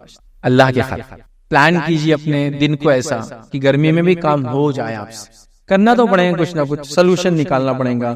اسی طرح کچھ لوگ روزہ چھوڑنے کے بہانے رات میں آنکھ نہیں کھلتی, تو میں سحر پہ کیسے اٹھوں گا, سحر میں نہیں اٹھ رہا ہوں تو روزہ نہیں رکھ رہا ہوں. تو روزے کے لیے چاہے فرض ہو چاہے نفل ہو, میری بات غور سے سنیے, دونوں کے لیے سحر کرنا فرض نہیں ہے, صرف سنت. کسی بھی روزے کے لیے سحر فرض نہیں ہے, صرف سنت ہے. سنت ہے, بہت اچھی سنت ہے, کرنا چاہیے فالو, ضروری نہیں ہے. لیکن رات میں کھا کے سو جاؤ, پھر افضل ہے کہ آخرت میں کھاؤ. لیکن آپ کو عادت نہیں, وہ سحر میں اٹھنا نہیں ہوتا, سحر میں نہیں اٹھ رہتا ہوں, روزہ کیسے رکھیں گے, روزہ مشکل ہوتا ہے, کھا کے سو جاؤ. یہ اٹھنے کے بہانے مت دو. لیکن فجر میں اٹھو, فجر میں کھا کے سو جاؤ تو رات میں 12 بجے کھا کے سو جاؤں گا فجر خیر, میں وہ نہیں بول رہا ہوں. میں کہہ رہا ہوں صرف سحر میں اٹھنا نہیں ہو رہا, تو ہم کھا نہیں رہے, تو ہم کو سب لگتا ہے سحر فرض ہے. لوگ بہت سارے لوگ پوچھتے کیا سحر کرنا فرض ہے؟ فرض نہیں, سنت ہے, اچھی سنت ہے, بہت اہم سنت ہے, ہمیشہ کرنا چاہیے, بلا وجہ چھوڑنا نہیں چاہیے, آخر وقت تک کرنا چاہیے. لیکن روزہ رکھنے کے لیے کنڈیشن نہیں ہے, اس کے بغیر روزہ بالکل آپ کا مکمل ہے, بالکل درست ہے, کوئی ایشو نہیں انشاءاللہ, ٹھیک ہے. تو لہٰذا یہ بہانہ نہیں چلتا کہ آنکھ نہیں کھلتی سحر میں. آئیے زکات کے تعلق سے ہم دیکھتے ہیں, یاد رکھیے زکات یہ بڑا اہم فریضہ ہے, اور زکات جو توحید اور نماز تھا یہ انکنڈیشنل فریضہ تھا, ہر حالت میں ان کو کرنا ہے. لیکن اب جو فریضہ تھا روزہ, زکات و حج, تو روزہ صحت سے ریلیٹڈ ہے, صحت ہے تو روزہ ہے, بیمار کو نہیں ہے, مسافر کو نہیں ہے, یاد رکھیے. اب کنڈیشنل تھا یہ. اس کے بعد زکات اور حج بھی کنڈیشنل عبادت ہے. کنڈیشنل مطلب یہ کہ اگر پیسہ ہے تو زکات ہے, پیسہ ہے تو حج ہے. کنڈیشن ہے, نہیں ہے تو کچھ بھی نہیں, تو بچ گئے لوگ سمجھو. اس سے جس کو کہیں گے روزہ سے بیمار بچ گیا, جو ہمیشہ کے بیمار ہے یا سفر کی وجہ سے نہیں کرا تو بچ گیا, بعد میں رکھنا ہے, لیکن ایک الگ بات ہے, ابھی وہ مسئلہ ہم ڈسکس نہیں کریں, لیکن کنڈیشنل ہے. زکات کا تو معاملہ ایسا, پیسہ ہے تو دینا ہے, نصاب کو پہنچتا نہیں تو کچھ بھی نہیں. حج کا معاملہ پیسہ ہے تو کرنا ہے, نہیں تو کچھ نہیں. لیکن اس کے بھی چھوڑنے کے بہانے ان لوگوں کے جن پر یہ واجب اور فرض ہو جاتی ہے. تو کیا کیا بہانے زکات چھوڑنے کے, یاد رکھیے. نبی کریم صلی اللہ علیہ وسلم کی حدیث سن لیتے پہلے, جب لوگ اپنے مالوں کی زکات ادا نہیں کرتے ہیں تو اللہ تعالیٰ آسمان سے بارشوں کو روک دیتا ہے, اور اگر زمین پر چوپائے نہ ہوتے تو اللہ بارش برسا, ایک خطرہ بھی اس کا نہیں برساتا. تو جب زکات دی جاتی ہے تو اللہ بارش کو روک لیتا ہے. ایک روایت میں اللہ کے رسول نے فرمایا, جو شخص اپنی مال کی زکات نہیں دیتا اس کا مال روز قیامت ایک گنجا سانپ بن کے آئے گا, اور اس کے گلے میں لپٹ جائیں گا, اور کہیں گا انا کنزک انا مالک, میں تیرا خزانہ ہوں, میں تیرا مال ہوں جس کی تو زکات نہیں دیتا تھا. تو لہٰذا وہ سانپ بن کے آئیں گا, اس کو ڈستا رہیں گا. ایک روایت میں جو جانوروں کی زکات نہیں دیتا تو قیامت جب قائم ہوں گی تو اس کا ایک دن 50,000 ایئرس کا رہیں گا. تو جب وہ قائم ہوں گی تو اس پر ایک دن مطلب 50,000 سال تک وہ جانوروں کو اللہ تعالیٰ موٹا تازہ کر دیں گا, اور 50,000 ایئرس اس کے مالک کے پیٹ پہ سے بھاگیں گے, پورا ٹائم بھاگتے رہیں گے, اور وہ بڑے ہو جائیں گے, ہٹے کٹے بنا دیں گے اللہ تعالیٰ. اور آلریڈی جانوروں کو آپ دیکھیں, اگر بکری بھی اگر آپ کے پیر پہ کھو رکھ دے نا اپنا, بہت عجیب تکلیف ہوتی ہے, چونکہ اس کا عجیب قسم کا ایک ماس ہوتا ہے, پوری بکری کا آکے اتنے صرف اتنے اسکوائر انچ پہ رہتا, تو ایک عجیب قسم کا پریشر آتا ہے پیر پہ. تو اب آپ سوچیے بیل اونٹ کیا ویٹ رہتے ہیں ان کی, تو وہ رونتے جائیں گے جس کی زکات نہیں دی جاتی. وہ مال جو کیش وغیرہ سونا چاندی کی زکات نہیں جاتی, روز قیامت چہروں پر, پیٹھ پر, پیٹ پر اور پہلوؤں پر اس کو ڈالا جائے گا پگھلا کے, کہ یہ وہ خزانہ تھا اس کا تم زکات نہیں دیا کرتے. زکات کا معنی ہوتا ہے مال کو پاک کرنا, زکات کا معنی ہوتا ہے مال میں اضافہ کرنا. زکات کا لٹرل میننگ ہوتا ہے پاک کرنا یا اضافہ کرنا, دونوں معنی ہوتے ہیں اس کے. تو جب ہم زکات دیتے تو ہمارا مال پاک بھی ہوتا ہے اور اس میں اضافہ بھی ہوتا ہے, کمی نہیں ہوتی کبھی, یاد. تو لہٰذا مال کی زکات نکالیے, اس میں کوئی بہانے نہیں چلیں, یاد. اب آئیے زکات نہ دینے کے ہمارے بہانے کیا ہے, ہیلے بہانے ہم کیا ہے. پہلا, ہیلے بہانے ڈھونڈ کر زکات چرانے کے بہانے ہم ڈھونڈتے ہیں, مطلب ہیلے بہانے ہم نکالتے زکات کیسے نہیں دینا ہے یا کیسے بچانا ہے. اب ایک واقعہ سناتا ہوں, صرف سمجھنے کے لیے ہیلے کا کیا معنی ہوتا ہے. بنی اسرائیل کو حکم ہوا کہ وہ ہفتے کے دن شکار نہیں کریں گے مچھلیوں کا, تو کیا کرتے تھے معلوم ہے, جمعہ کی رات جاتے تھے اور گڑے کر کے آ جاتے تھے. جب سمندر کا پانی چڑھتا تھا مچھلی آ جاتی تھی, ادھر پانی اترتا تھا, پانی نکل جاتا تھا, مچھلی گڑے میں پھنس جاتی تھی, اور ہفتے کو جا کے, ہفتے کا دن چھوڑ دیتے, اتوار کو جا کے نکال لیتے, جبکہ یہ بھی حرام تھا ان کے لیے, ان کو پتا تھا. اس کو بولتے ہیلا, سمجھے, چیزوں کو سمجھے نہیں کرنے کے لیے راستے تلاش کرنا. اب دوسرا ایک مثال دیتا ہوں. ایک صاحب میرے پاس آئے, پرانا واقعہ ہے, نیا نیا جب ہمارا ادارہ چل رہا تھا, تو آ کر کہا کہ میرے پاس میری زکات نکلتی, جو بھی 100 زکات تھی, سمجھ لیجیے 100 روپیز زکات تھی. تو کہا اچھا ٹھیک ہے, پھر اس کو بچانے کا طریقہ کیا ہے؟ میں نے کہا آپ چاہ رہے کہ اللہ تعالیٰ کو دھوکہ دینے کا طریقہ بتاؤں آپ؟ میرے پاس نہیں کوئی طریقہ، صحیح مولوی نہیں ہے بولے تو ہم ویسے مولوی تھے ہی نہیں ہم، ٹھیک ہے چلیے، تو بولے صحیح نہیں ہے بولے وہ ہو گیا۔ پھر آئے وہ رمضان کے بعد، کیا بولے بچا لیا؟ بولے میں نے کہا طریقہ ہم کو بتا دو پھر ہم بھی اس طریقے سے بچائیں گے۔ تو دیکھو میں نے کیا کیا، بولے اپنی زکات لیا، بولے ایک فلاں مدرسے کا نام لیا، میں وہاں گیا، بولے زکات کے میں نے 10,000 کے بنڈل بنا دیا، بولے پھر وہاں گیا، بولے زکات کا بیگ اٹھا کے دے دیا مدرسے والوں، یہ میری زکات، ٹھیک ہے دینا ہے کسی کو۔ تو انہوں نے ایک حافظ صاحب بولا نابینا، ادھر آئیے حافظ صاحب، حافظ صاحب زکات آپ کی، تو حافظ صاحب نے بولے بیگ لے لیے۔ اس کے بعد وہ نابینا حافظ نے اندر ہاتھ ڈالے اور ایک بنڈل اٹھا لیا۔ اس کے بعد وہ بیگ اٹھا کے نابینا حافظ صاحب نے بولے سیٹھ صاحب آپ کو میری طرف سے تحفہ۔ تو کیسا بچی بولے زکات، مطلب انہوں نے اپنی 100 روپیز زکات دی، نابینا حافظ نے یوں کر کے جو سمجھے 1 روپیز نکال لیا، 99 روپیز ان کو گفٹ میں دے دیا۔ یہ ہیلا، یہ زکات کا ہیلا ہے۔ آپ نے زکات دینے والوں کو زکات دی اور پہلے سے بولا زکات میں آپ کو دوں گا، پھر آپ مجھے تحفے میں دے دینا واپس ہو۔ یہ ہیلا نکالے انہوں نے زکات بچانے کا، اور یہ کی انہوں نے نابینا حافظ صاحب کو دیے، زکات ادا ہوگی نا، انہوں نے اس کی ملکیت لے لیے، پھر ہاتھ ڈال کے اس میں سے جو لینا تھا لے لیے، پھر کہے آپ کو تحفہ۔ یہ ہیلا ہے۔ دوسرا ہیلا کیا؟ زکات نہیں دینے کا، زبردست ہیلا ہو، یاد رکھیے۔ سال کمپلیٹ ہونے آیا، زکات دینا ہے، اب اپنے کو نہیں بیچنا ہے زمین، 1 مہینہ گزرا اب اپنے کو بیچنا ہے، مطلب چونکہ 12 مہینے ہو جائیں گے تو زکات لاگو ہوں گی، تو 11ویں مہینے میں نیت چینج، ہم جو ایک چیز بیچ رہی تھی جو بیچنے کا سامان تھا، اب بیچنے کی چیز پہ زکات ہو جائیں گی۔ جیسے ہی 11th منتھ کمپلیٹ ہونا ہے، نہیں اپنے کو بیچنا نہیں ہے، رمضان آ گیا نا، رمضان ختم، اب بیچنا ہے اپنے کو، پھر 11 مہینے بیچتے، رمضان آ گیا، نہیں بیچنا نہیں اپنے کو۔ تم اللہ سے کھیل کر رہے ہو، اللہ تمہاری نیتوں کو نہیں دیکھ رہا ہے کہ تم کو بیچنا ہے، صرف تم رمضان آتا ہے 12 مہینے کمپلیٹ نہ ہونے والے ہیلا بناتے ہو۔ اللہ تعالیٰ کبھی ایسے لوگوں کے رزق میں برکت نہیں دیتا ہے، تو ہیلا بنا رہے۔ کتنی دینا ہے زکات؟ 2.5%، 2.5%، اتنا کم ہے، اور وہ بھی کس پہ دینا ہے؟ انکم پہ نہیں دینا ہے، انکم کے بعد ایکسپنس ہونے کے بعد بچتا ہے تو دینا ہے، نہیں بچتا ہے تو زکات ہے ہی نہیں۔ ایک مالدار انسان ہے، ₹1,00,000 تنخواہ ہے، ڈیپینڈنٹ 50 ہے، ₹1,00,000 آتے لاکھ خرچ ہو جاتے، کوئی زکات نہیں اس میں سال کے بعد، کوئی زکات نہیں، چونکہ لاکھ آتے لاکھ خرچ ہوتے، سیونگز نہیں ہے بیچارے کی، زکات سیونگز پر ہے، انکم پر نہیں ہے۔ آیا گیا سب کچھ ہونے کے بعد 12 مہینے جس پہ گزرے، جو کہ ہمارے لونر کیلنڈر سے سولار نہیں، جس میں 355 ڈیز ہوتے، جب گزر جانے کے بعد نصاب کو پہنچا تو دینا ہے، اس میں بہانا۔ پہلا ہیلا مت کیجیے اللہ کے لیے، کتنا تو بھی ہے دے دو اللہ کا، یہ آپ کے مال میں اضافہ کرے گا، برکت کا ذریعہ بنے گا۔ دوسرا یاد رکھیے، سال یا نصاب سے پہلے اس تحفہ دے دینا۔ ایک تو میں نے بتایا وہ ہیلے والا، نہیں بیچنا ہے بیچنا ہے، یہ تحفہ دے دینے والا ہے سال یا نصاب سے پہلے۔ جیسا مثال کے طور پر زیور ہے بیوی کے، سمجھو 20 تولہ سونا ہے، سال ہونے آیا تو بیوی بڑی شوہر یہ تحفہ ہوا آپ کو رمضان سے پہلے، شوہر بولے میں نے قبول کر لیا، لے لیا انہوں نے۔ اب 1 سال سے پہلے پھر شوہر کیا بولے بیوی یہ تحفہ ہے آپ کو، بیوی بولے ہاں میں نے قبول کر لیا، اس کا ادھر کا ادھر، بیوی زمین آپ کو تحفہ دے دیا میں نے جو بیچنے کی نیت سے تھی، سال ہونے سے پہلے بیوی بولتی شوہر آپ کو تحفہ دے دی میں نے، تو 1 سال کے بعد مالک پہ ہے نا، تو 1 سال وہی تحفہ دیتے رہے نا، ملکیت چینج کرتے جا رہے۔ یہ آپ اللہ کے ساتھ مذاق کر رہے اس کی شریعت کے ساتھ، اللہ جانتا آپ کی نیت، ٹھیک ہے؟ تو لہٰذا نصاب سے پہلے یا سال سے پہلے تحفوں کی شکل میں ایکسچینج کرنا، اللہ دیکھ رہا ہے کہ آپ نے صرف زکات چرانے کی نیت سے سب کیا ہے، یہ بہت سخت گناہ کا باعث ہے۔ اسی طرح جو ہے مال ختم ہو جائیں گے بول کے زکات نہیں دیتے ہیں، مال ختم ہو جائیں گا بول کے زکات نہیں دیتے ہیں۔ جیسے مثال کے طور پر میں اس کی ایک مثال دیتا ہوں سمجھنے کی، ایک خاتون ہے، اس کے پاس زیور ہے 20 تولہ، ٹھیک، وہ کبھی زکات نہیں دیتی، اس کی کیوں نہیں زکات دیتی؟ ہم کماتے ہی کیا تو کہاں سے زکات دیں گے؟ سمجھ رہے ہیں؟ مال ختم ہو جائیں گا بول کر جو ہے وہ بیوی نہیں دے رہی، اس کی مثال دے رہا تھا میں آپ کو، 20 تولے ہم کہاں سے دیں گے؟ یہاں پر تو زکات دیں گے تو پھر یہ مال کم ہو جائیں گا، زکات تو آپ کو دینا ہے، یا تو آپ کے شوہر دے یا تو آپ دے۔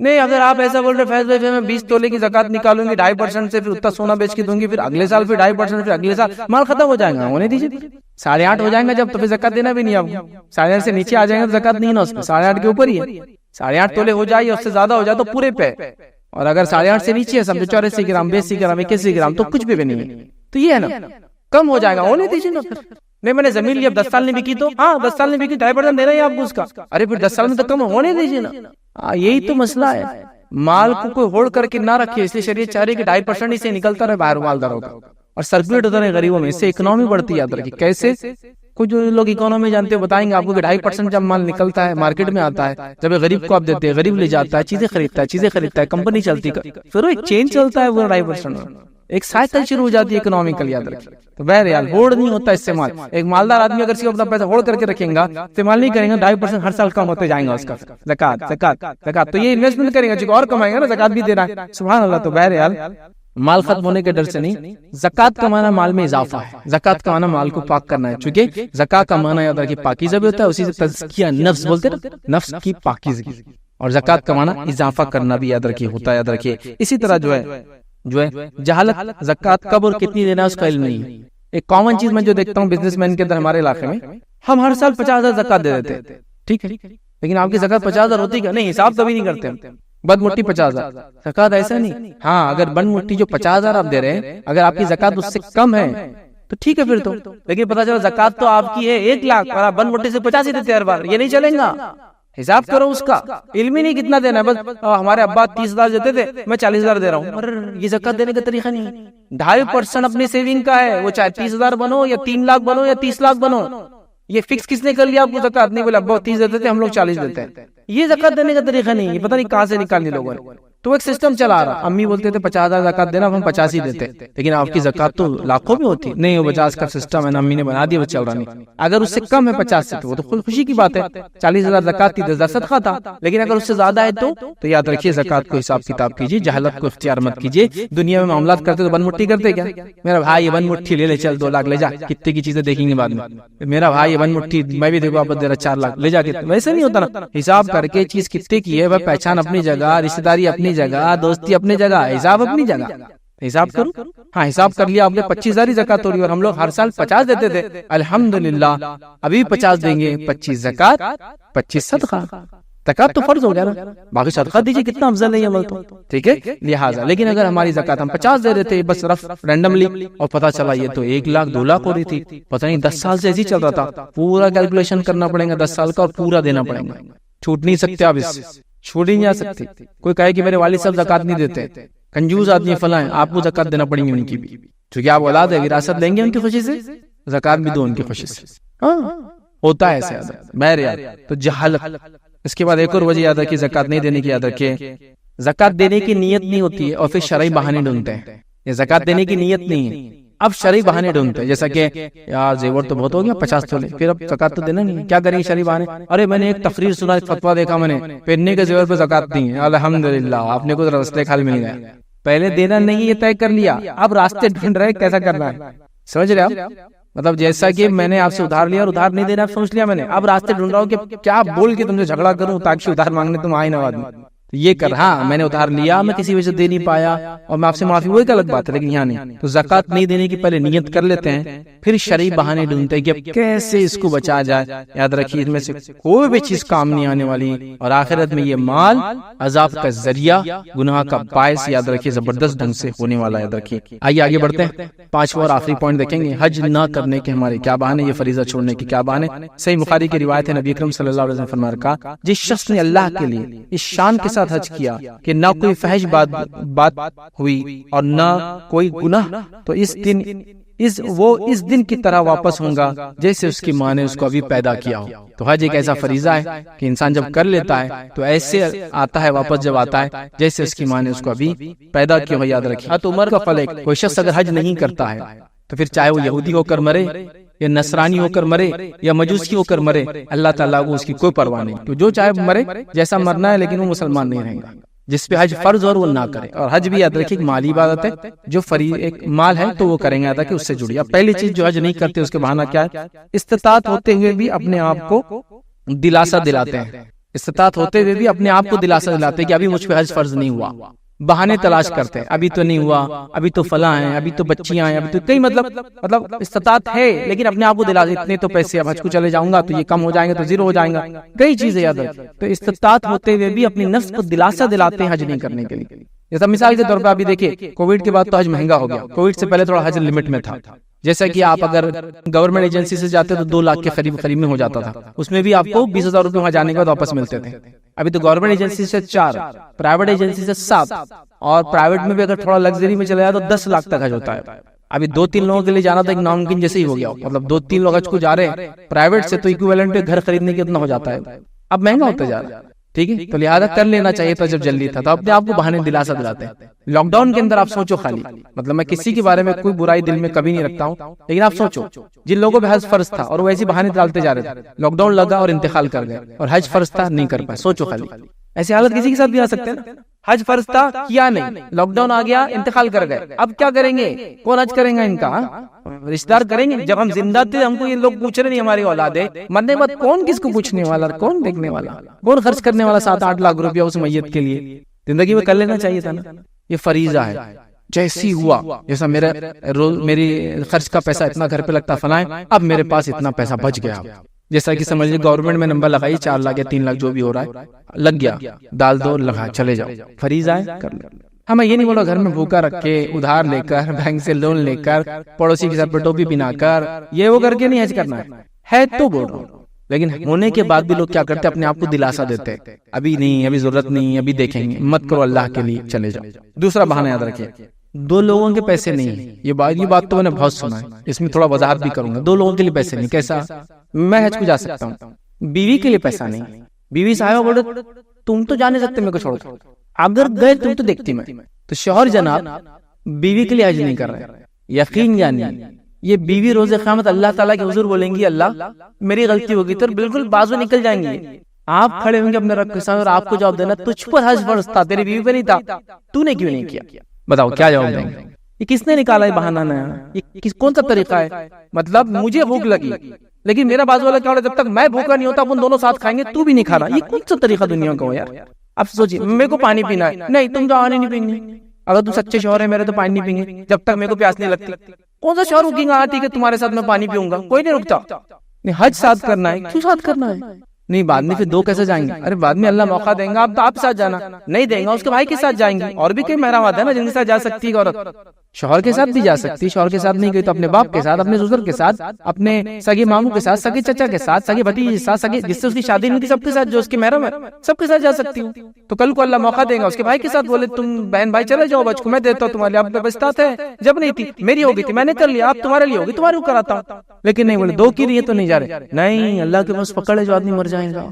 یہ بات بیوی کے لیے ہو سکتی ہے، اس کے پاس ہے اتنے پیسے وراثت میں ملے، ابا سے ملے، جو بھی ہوتا ہے کمائی، اب وہ شوہر کو نہیں لے جا سکتی، لیکن تو وہ اپنے بھائی کے ساتھ، اگر بھائی جا رہا ہے، سگا ماموں چچا جا رہا ہے تو چلے جائے۔ یہ 2 کے چکر میں جس کا حج ہے وہ یہ کون سا طریقہ ہوا کہ دونوں نے ساتھ کرنا؟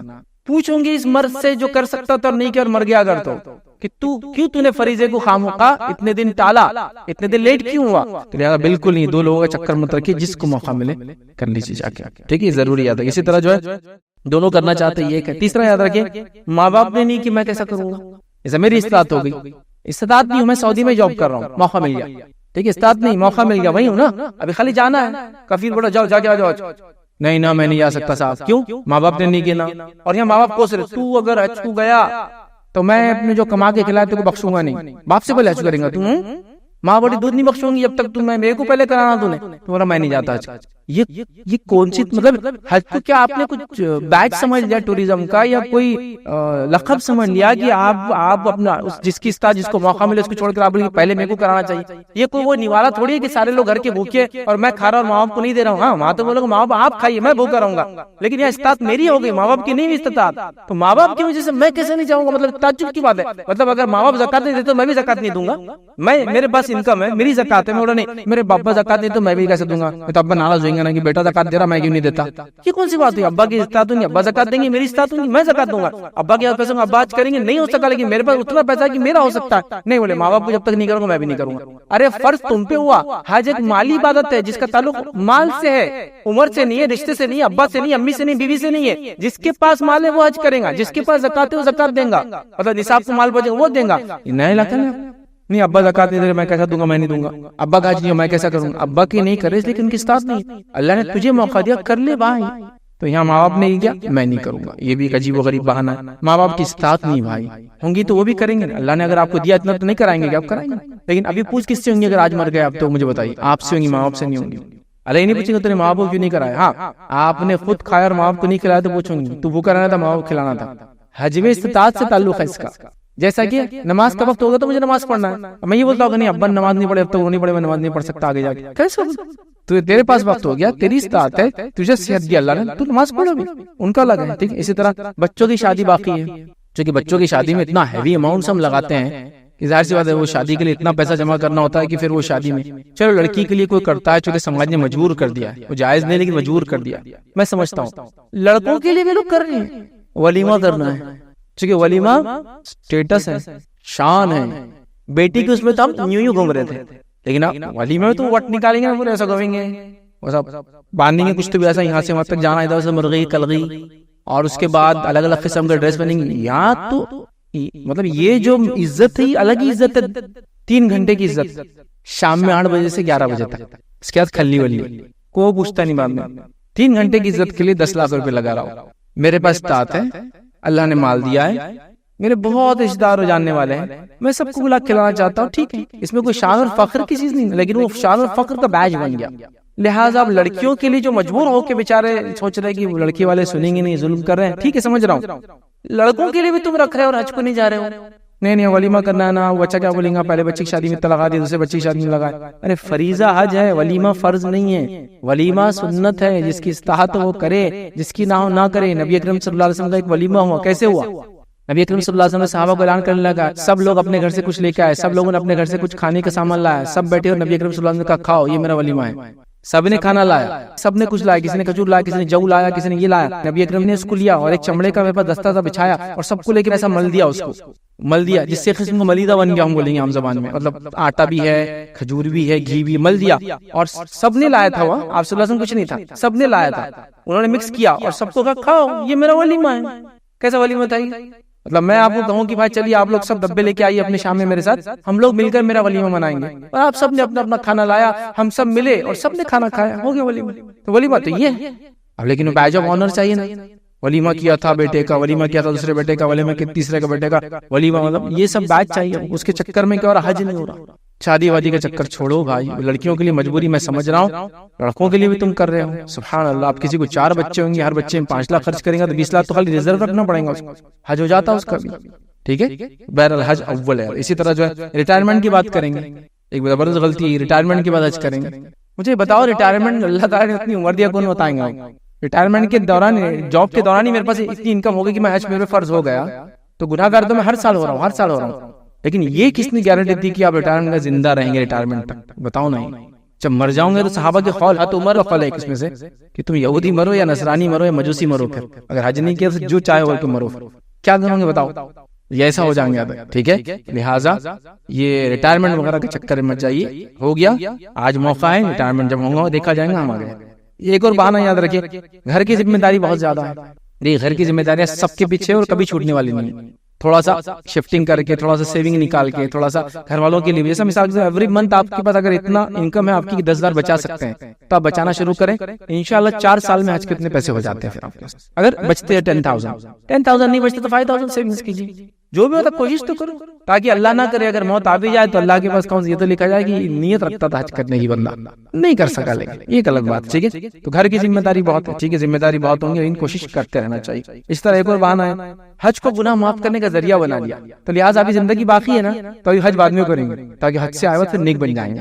تبھی جتنے گناہ کرنا ہے تو گناہ کرنے کے لیے حج ابھی نہیں کر سکتے نا. جیسے ابھی تو 40 عمر چل رہی ہے، اپنے کو 60-70 لوگوں کو تکلیف دینا ہے نا، تو اب 60ویں سال جا کے حج کر کے آئیں گے تو کیسے 20 ایئرس کی معافی کیسے ملیں گی؟ جو حدیث میں نا بچہ جیسا پیدا ہوتا ماں کا ویسا ہو جاؤں گا، تو ابھی 20 سال کے گناہ باقی ہے اپنے، تو ابھی ایک دم کر لیں گے تو کیسا ہوگا؟ پھر اور حج کرنا پڑے گا تھوڑے دن بعد. چونکہ میرے کو ابھی کیسا وہ بازو والے کی زمین لوٹنا ہو کیس چالو ہے تو وہ کام کرنا ہے، اس کے گھر پہ قبضہ کرنے کی پوری پلاننگ ہے. وہ سوسائٹی چلایا تو لوگوں نے 10 لاکھ روپے لے لیا میں نے وہ جاب کے لیے، تو اب کیا کریں گے؟ ابھی 4-5 جاب پوزیشن باقی ہے، ان کے بھی 30-30 لاکھ وہ بھی لے لیتے ہیں. تو 2-4 سال بعد کرے تو گناہ زیادہ ہو جائیں گے نا، تو ایک ساتھ مٹا کے آ جائیں گے. حج کیا ربر ہے کیا گناہ کر کے اس کو مٹانے کا؟ سمجھ رہے ہیں؟ تو گناہ کرنا ہے بول کے حج نہیں کرتے لوگ، اللہ، تاکہ بولے وہ حدیث میں نا بچہ، تو بولے وہ جو آپ نے معاملات میں گناہ کیے لوگوں کے ساتھ، وہ حج کر لو یا 50 حج کر لو، وہ معاف کبھی نہیں ہوتے، اس کا حساب ہونے والا. یہ ماں پیٹ سے پیدا ہو رہا اللہ کے معاملے میں، بندوں کے معاملے میں نہیں. بندوں کا معاملہ تو آخرت میں اللہ تعالیٰ نہیں کریں گے، اللہ حساب اپنا کر لیں گے. روزہ نماز زکات ہو گیا، اس کے بعد پبلک کو پھر چھوڑ دیں گے. پبلک آواز اٹھائیں گے اللہ مجھ کو گالی دیا، تو اللہ ٹھیک ہے پھر اس کی نیکیاں لو ڈال دو. مطلب اس کے روزے پورے، نماز میں پاس، روزے میں پاس، زکات حج پاس ہو گیا. اس کے بعد اللہ کہیں گے پبلک سے بدلہ لے لو. لوگ کہیں گے مجھے گالی دیا تھا، میرا حق مارا تھا، مجھے فلاں کیا تھا، مجھے دھکا دیا تھا، مجھے تکلیف پہنچایا تھا. دیتے جائیں گے فرشتے نیکی دیتے جائیں گے. پھر فرشتے کہیں گے اللہ نیکی ختم ہو گئی اس کی، مطلب روزے نماز زکات جو کمپلیٹ کر کے پاس ہو گیا تھا نیکی ختم ہو گئی. لیکن لوگ باقی بھی مانگنے والے ہیں، تو اللہ کہیں گے ٹھیک ہے پھر ان کے گناہ اس کے سر پہ ڈالو. پھر وہ گناہ ڈالے جائیں گے، گناہ ڈالے جائیں گے، اس کو اٹھا کے جہنم میں پھینک دیے جائیں گے. تو معاملات کا حج بس سے کچھ نہیں، وہ پکڑ ہونے والی ہے.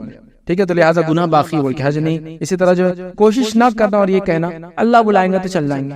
ارے حج کا کیا اللہ بلائیں گا تو باقی سب پلاننگ سے ہو رہا، گھر پلاننگ سے ہو گیا ماشاءاللہ خود کا، یہ فلاں ہو گیا خود کا ماشاءاللہ، سب پلاننگ کرے، حج کی کوئی پلاننگ ہی نہیں ہوگا. سمجھے؟ تو پلاننگ کرو پھر کو اللہ چاہیں گا تو نہیں، اللہ بلائیں گا تو ہو جائیں گا. تو ایسا تو اگر سوچے تو پھر ایسا ہے کہ لیٹ جانا آسمان کے نیچے، اللہ چاہیں گا تو رزق ڈال دیں گا منہ کے اندر. آتا ہے کہ پھر نہیں سنت ہے کوشش کرنا، جانا ڈھونڈنا ہے نا، تو کرو نا. وہی تو میں کہہ رہا ہوں، آج کے لیے بھی کوشش کرو. صرف یہ بول دینا کہ اللہ چاہیں گا تو یہ غلط بات ہے. کوشش نہ کرنا اور کہنا کہ پھر اللہ چاہیں گا تو بلائیں گا، یہ بات درست نہیں یاد رکھ. لہٰذا یہ چند باتیں تھی فریضہ یا فرائض چھوڑنے کے ہمارے بہانے میں نے جو مناسب سمجھے آپ لوگوں کے سامنے رکھے.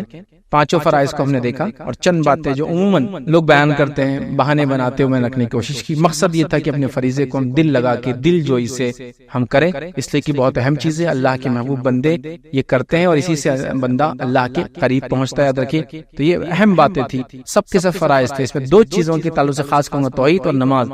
اس میں کبھی کمی مت آنے دیجیے، باقی کنڈیشنل ہے. روزہ ہے نا صحت کے ساتھ، سفر کے ساتھ، اس کے بعد حج مال کے ساتھ، زکوٰۃ مال، لیکن یہ دو انکنڈیشنل ہیں. ہمیشہ توحید پر قائم رہیں، نماز کو ہمیشہ قائم کرتے رہیں. یہ ہمیشہ چلنے والے فرائض.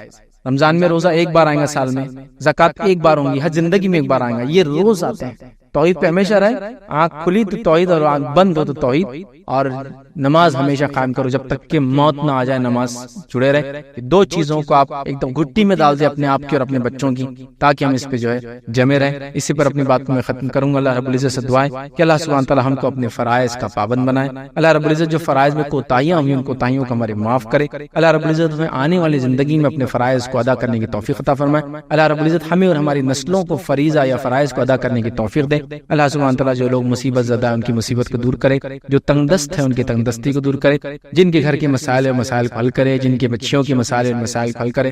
اللہ رب العزت جو امت کے جو مظلوم ہیں ان کی جو مدد عطا فرمائے. اللہ رب العزت امت کو توفیق دے کہ امت اپنے مقام، اپنے مرتبے اور اپنے کام کو پہچانے اور آگے اس کے مطابق کام کرے. اللہ تعالیٰ ہم تمام کو جو ہے اللہ اپنی کتاب اور اس کے رسول صلی اللہ علیہ وسلم کی سنت پہ عمل کرنے کی توفیق عطا فرمائے.